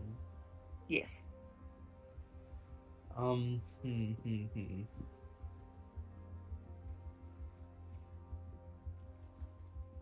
Actually, I'm gonna DM you this. Okay. You got all the secrets tonight. I do. I have I know. that's something I want to do, but I don't want everyone to know yet. It's gonna be fun for Okay. us later, Susu, when the two of us gang up and insight check them. Fair enough.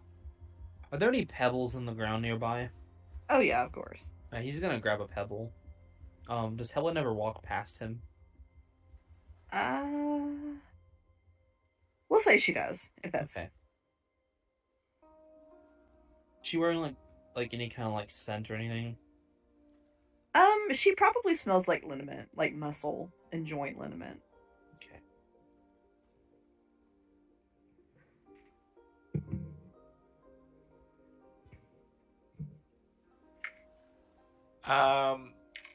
I'm gonna try to sneak it into her pocket. The little pebble that I've done something to. Alright, roll me a sleight of hand. Okay.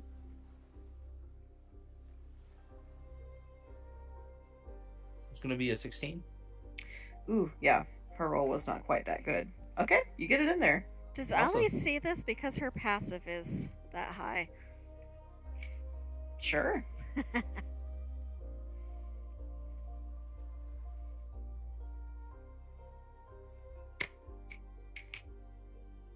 So Oh, she no. leaves, and oh, go ahead. Oh, my passive is only 15, so unless I roll never for mind. it, I'm gonna roll for it. Yep, I do. I rolled high enough. Okay. So as she leaves, I will note that as you all have a minute to sit there, you do realize everyone is wearing some form of mourning. So you see that the gentleman with the beard, Leonard, his suit is black. He wears a black armband. The woman with the cane, who raised the question of the vote, she wears a black skirt and a black armband. Grace wears a black skirt as well. Ada wears a black armband. Yeah, I gotta So- restart my computer really quick. Okay. So especially those who might be more social or fashion conscious, as you see them all together, it really does hit you that it appears this family collectively is in some sort of mourning. Marcellus would notice, fashion conscious as he is, and he would say, I'm sorry, I love black as much as the next person, but who died? My God. Ali is gonna message him, and in your head you hear Marcellus, how insensitive can you be? I'm just curious. I mean, nobody dresses like that of good will. So the woman who raised the issue of the vote, she turns to Marcellus, and not unkindly, but she does sound quite sad. She says, I lost my son to the forest. Ada's brother. And Marcellus truly, honestly thought they just had really bad taste in fashion. I'm back. So when he realizes that someone did actually die, he's like, swallows his words and looks around and is like, "Oh, I'm sorry, I was kidding. I'm sorry." And like puts his head down. Hello? Allie rubs Hi. her temples with her hands. What did I miss? Anything important? Marcellus Marcellus just- being Marcellus. Yeah.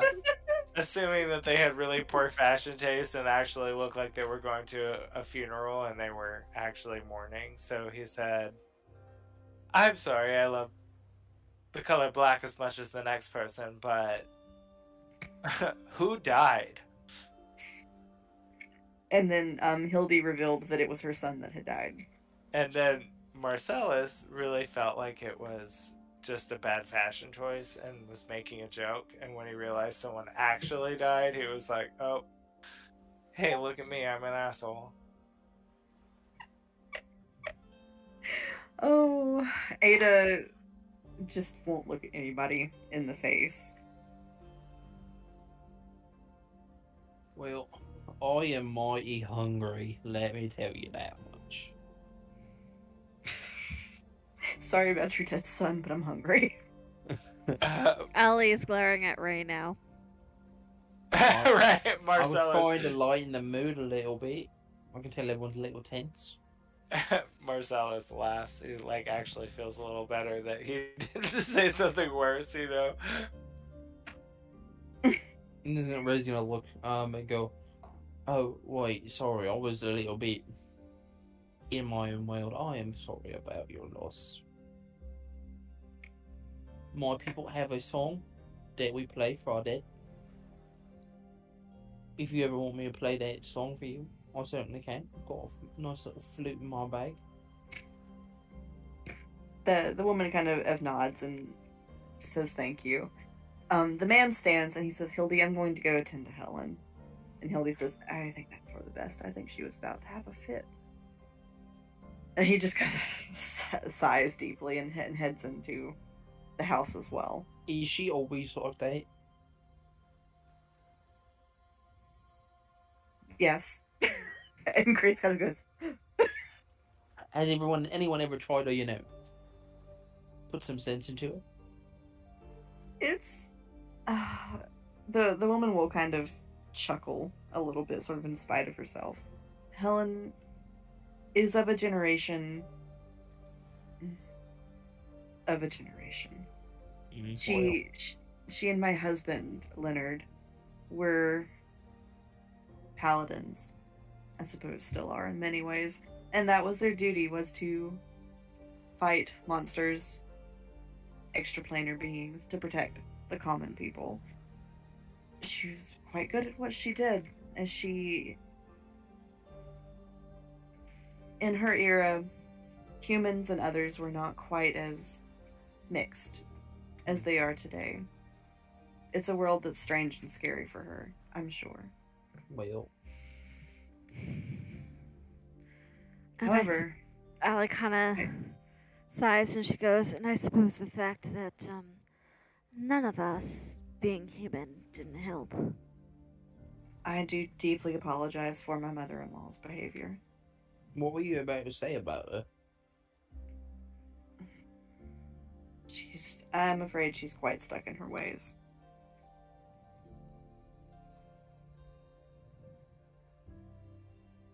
I mean, probably. But nonetheless, we welcome you to the Des Chevalier home. As I understand, you all had quite an ordeal in the forest. Aye, we did. You could call it that. That would be accurate. I'm glad to see all of you alive. It's not a feat that happens often. Well, it wouldn't have been possible without everyone at this table. Yeah. Oh, I'm sorry, I haven't introduced myself. My name is Hildegard de Chevalier. It's a pleasure to meet all of you. I believe you've met my son, Wilhelm, and his wife, my daughter-in-law, Grace. And Laura kind of pops up And she picks Laura up and puts her in her lap. My granddaughter, Laura, and of course you know my daughter, Ada. We Well, welcome you to our home. it's nice to meet all of you. You have a lovely home. What we've seen of it, anyway. Yes, we would love to see more, like the guest rooms.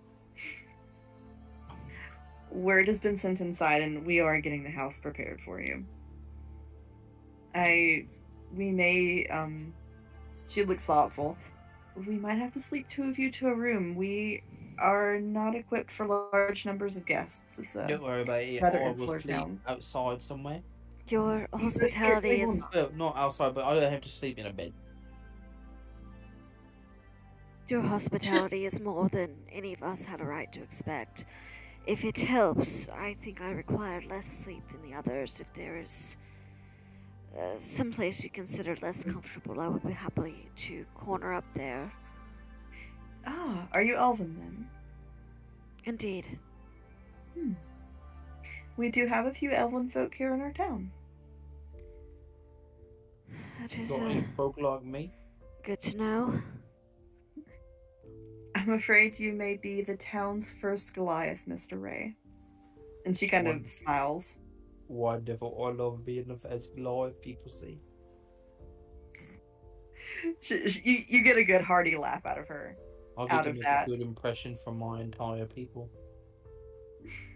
She has the same sort of blonde hair as Ada and Wilhelm and Lara. She wears it back in a bun, and you can see age has taken a bit of a toll on her. She has lines around her eyes and her mouth, but her blue eyes sparkle, particularly with this almost mischievous, sly energy as she regards all of you. I do hope you all will take advantage of our hospitality for at least a few days as you rest from your ordeal. Once you feel well enough to travel, we will happily take you to the next town. Is there a way to send a letter or something? I imagine there's quite a few people wondering where I've gone off to. One does not simply vanish from a train easily. No, I would imagine not. And actually, I unfortunately no longer have the ability. But perhaps Grace can do something for you. But regardless, we will make sure that you get the message out. Thank you. I greatly appreciate it. I don't suppose anyone with the circus uses those newfangled telephones, do they? Ellie kind of looks thoughtful. She goes, well, we certainly can. The problem is knowing which telephone to ring, as they travel quite a bit. Of course, of course. I know the route. I just don't know the current location. We will find a way to miss them. And as you all sit there, a small troop of what appears to be maids and servants is bringing out a buffet of breakfast. Oh my! Oh, breakfast. They are overseen by a very tall half-orc woman who the cap she wears has a lot of pleats, which for those of you familiar with hired help would know that means she is very, very important. She wears at her hip a chatelaine with various household accoutrements on it, and as she oversees, you all get a distinct sense of her person. She looks like someone that would eat Satan for breakfast. She looks like the kind of person that will bench press you without a second thought, and she looks like she would snatch you out of your shoes if you get anything on her rugs. Oh, I love it. Formidable does not begin to describe the look with which she fixes all of you, as if daring you to upset her pristine household. Tethys No, kind of but- looked at Natalie like, doesn't say anything, but gives her a look that says we have to keep ourselves away from her. And I will say, you all notice the staff that comes out, they are each wearing a black armband as well. And Marcellus would say when he sees that first woman, he would say, I think they need to interview the housekeeping more. How loudly do you Can say I it, kick Marcellus? him under the table? I mean, sure. Really Marcellus, quiet. Mm. How Oh. quiet? I don't know. How quiet do you want me to be? Tell me. Well, she rolled a natural 20 on her. Oh perception. no. Oh. Oh no. And what am I? I'm not rolling anything, huh? I'm not sure you could outroll that. Right? You certainly can try. DM, I've Seven. foreseen this moment. His roll is an 11. Oh. This is those damn cards. Marcellus, she doesn't approach you immediately. As one of the maids puts a plate down in front of you, she takes it. Oh. Marcellus, She ma'am, doesn't- ma'am. She doesn't speak a word to you. She doesn't look at you. She simply places the plate back on the cart. Who's sitting next to Marcellus? I think Uh, Tess is. I rearranged her. Ellie makes a point to graciously thank whoever it is who serves her. And Marcellus would look at Tethys' plate and be like, are you going to eat all of that?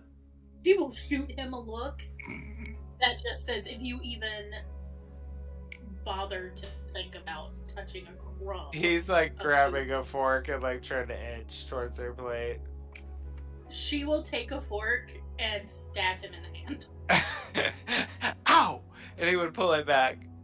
And he'd be like, oh, appetizers. And he would just like suck the plate from his hand. Oh. Someone, Marcellus, you really need to learn how to talk in our society. Oh, are we calling this nice society now? It is our society.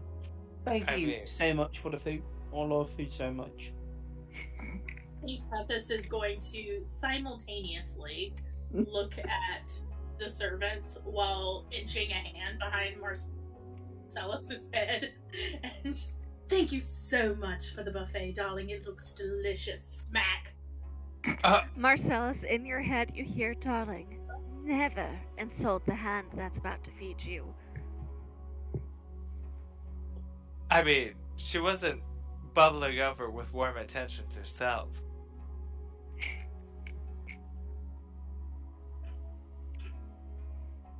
Ollie Marcellus, just arches an eyebrow at you, so you can't say any more than that. After a few moments, Marcellus' shadow stretches across the table from behind you. Whoa. It engulfs you. Oh god. You feel, Nanny. you feel a presence behind you. She leans down and she says, do you need a plate? And Marcellus would like look at her and like be like, please. So She places- like just like angry that he has to reply. She places a plate in front of him, and the maids, who were kind of holding their breath, look like they sort of collectively relax and then serve him as normal. He starts tearing into it and he was like, honestly, now I'm begging for food. I've got to get back to the city. Ada is stuffing her face, and she says, you gotta be nice to our staff. Unfortunately, they, and she kind of like catches the housekeeper's face and sort of swallows. She says, they make everything we do possible. We Allie- try to be very kind to them. Kind of finishes swallowing her bite of food. She goes, it is my experience that the absolute best people to help you out are those who see you in every possible moment of your daily life. That sounds fun. That is very wise.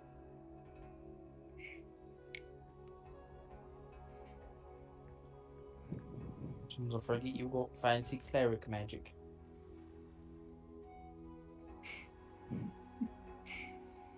Laura is running around the table with a handful of food, like a cocaine-possessed demon. Fair enough. Grace is trying to wrangle her, but eventually the housekeeper just kind of, like, snatches Laura by the midsection and totes her aside. And Laura's kind of doing the thing like when you pick up a dog or you put a dog in water, just kind of like the paddle. Mm-hmm. She's just... Marcellus would say, well, at least she's not running around with a stake.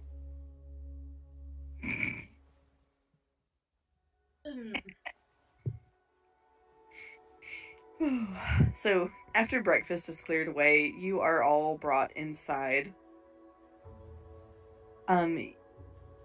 So they bring you do get to see the first floor, but they bring you up to the second floor. And, Hildy says, well, let's see if we can't get you all sorted to find you somewhere comfortable for sleep and repose. Yeah, This is the third floor map. Just kidding. This is Sorry, the you floor had me map. make them. I had to. Yeah, you'd think because I designed them I'd remember, but... There's no away requirement. to a different floor. Yay. Yay! Oh, there we go. Does this look better, Jeff? Yes, Am I that was the remembering? second floor. Okay. Alright. I don't have my notes or on hand, but we're gonna do the best we can. I more or less remember what's where. I will try to help if you need. My tablet is all the way in the living room, so I'm probably going to need... Or I could look at the map drawing that I have access to on my computer. That would probably help. Why don't I just do I was that gonna say, instead? I tried to follow that. You did a really good job with what I gave you. So, Jess, shout out to Jess for making, I think, every map we have looked at so far from my really horrible scribbles. Nice. There, the greenhouse and some of the forest maps, I believe you got off Patreon, but I don't remember from who. Yeah. I have a pretty large But- amount of maps for Patreon too, if you need any of them. But the I train appreciate it. station, the grounds, and the house map I have made so far. Okay. Okay, so here, yeah, I got the map, Alright. So I'm gonna put Ada in her room. So Hildy is going to lead the party over here, and she says, Ada can take one more person in her room with her. We, do have a guest room that should accommodate. And she kind of pauses at the last door. And I'm sure Alexander would be glad to see someone stay in his room as well. Who's Ali Alexander? would look at Tethys and go, since I believe you and Ada require the same amount of sleep, it makes the most sense for you to share with her. That way I won't be waking anybody up inadvertently. Marcellus doesn't want to even sleep at all. He's literally gonna find a bathroom and take a hot bath. Hildy is going to stop him and she'll say, let's at least figure out what room you're going to stay in before you go bathe, please. He's like, I don't have to sleep because he rested in the church. He was like, I really don't care about that.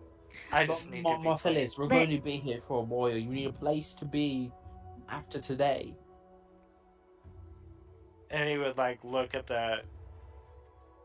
It's like what, 2 room choices, and then the one with the guy from the house. So there's, so I think, if I'm just going to move the tokens. So- I think Tetha, The red room right here was Ada's brother's room, because I designed that to be a mirror of Ada's room. And then I think this was the guest room you said was cleaned out? yeah. I think so. Is that, let me look at the map. I know it's kind of deviated from the map a bit. Yeah, that is the guest room. I will take the last room, or these beds are probably not big enough anyways, so I can use my personal bedroll in a room that's more spread out, and maybe I can just lay in there. Okay, so Ray, they will put you in the guest room, and then Marcellus, you will be shown to Alexander's room. Perfect. What about Allie? Allie. Where were we? I don't get to be in the library this time. That This might. time you get. Library. And Marcellus is raiding this kid's closet to see if there's anything that he can wear that. That's terrible. Marcellus. Yeah, there are clothes in there, and they would probably fit. A lot of them are. He seemed to have favored blues, golds, creams. There's a little bit of burgundy. Can in we there. It's all very flip-flop nice him clothing. and Ray, because he's about to insult the whole family. Well, don't worry, because Marcellus sees the color choices, and he's like, no. And closes the closet door, and is like just trying desperately to fix like the frayed hems of his jacket and stuff, and like hide it where he can. Bless his little heart. Marcellus, as you're in that room, you do notice that it looks like somebody's height was being measured on the side of the wardrobe. So you see there's, sort of ages marked where somebody was keeping track of someone else's height. What was the oldest age and height on there? Because I feel like that's what I would look at. It looks like it stopped right about 18 or 19. Right about Ada's height. So right about 5'6". So he sees it, and he kind of thinks of Ada and like laughs a little bit, and then imagining her like growing up through this, and he's gonna go find a bathroom. Right next door. Perfect. Oh, look at that. So he like goes in, he's gonna like, he is primping like crazy. So while Marcellus is primping, Allie, Hildy does look kind of embarrassed, and she says, "I'm sorry, I think that's all we have available for guest rooms." Ray will leave his room, and I said she can have that room. No, please. I will be fine with a chair or a recliner in some corner. I don't require that much sleep. And I'm sure Ada and Tethys won't mind if I change in their room should the need arise. Ada looks kind of excited by this prospect. She's trying very hard not to, but she does look like it. She's she makes room for Allie to put her things and for Tethys to put hers, and she shows Tethys where there's a trundle bed attached to hers. It squeaks a little bit, like it hasn't been used in a long time, but she looks genuinely excited. Ada's room also looks like a hurricane came through. There's paper and notes, and where it looks like she was in the process of fletching some arrows. It's a mess. Allie kind of looks at her and she goes, and since I really do not want to keep anybody awake when I am awake, is there like a study or a library where I might have permission to slip off to? And Ada says, oh, yes. And she'll show. So Ada will show Allie to the library, and Hildy looks kind of pleased. While they're all going to the library, I want to do something. Okay. Well, like, everyone's sort of preoccupied with other things, and then not really paying attention to what Ray's doing. I'm gonna take a little, like, knife and cut open the pillow on the bed, and just grab a little bit of fur from it, and then cast mending to seal it up. Okay. And then, I'm gonna kind of just take out my tinker's tools and, like, get out, like, my, a little, like, metal tray and a little bit of clay or whatever, and then like see what I can do. I'm gonna be experimenting to prepare a possible for what I did with the stone. I'm gonna do something to prepare for what I want to do with that later. Okay. Just All right. experiments, figuring out how to maybe cast a spell or something. I gotcha. Hey guys, I'm so sorry to interrupt. I have a migraine and I think I need to duck out a little early. Oh, I hope you feel better. Oh, okay. It is 9:45. About 9:45. We could wrap up now. Okay. Yeah, we can if everyone else would like to. I mean, Marcellus is primping, so... It just seems like a pretty okay place to stop since... Sorry, if I weren't about to, like, get sick, I would. No, it's all good. So That's alright. Cool. Alright. All right. That was lots of fun, though. Yes. I did want to do something before I forget. I'll say it now in case I forget next time. I wanted to have Allie finish I wanted to have Allie finish identifying things. Okay. Sounds good. Alright. All right. Well, good night, everybody. Alright, good night, everyone. I'll talk to you soon. Yes. Bye. Bye. Bye. Bye.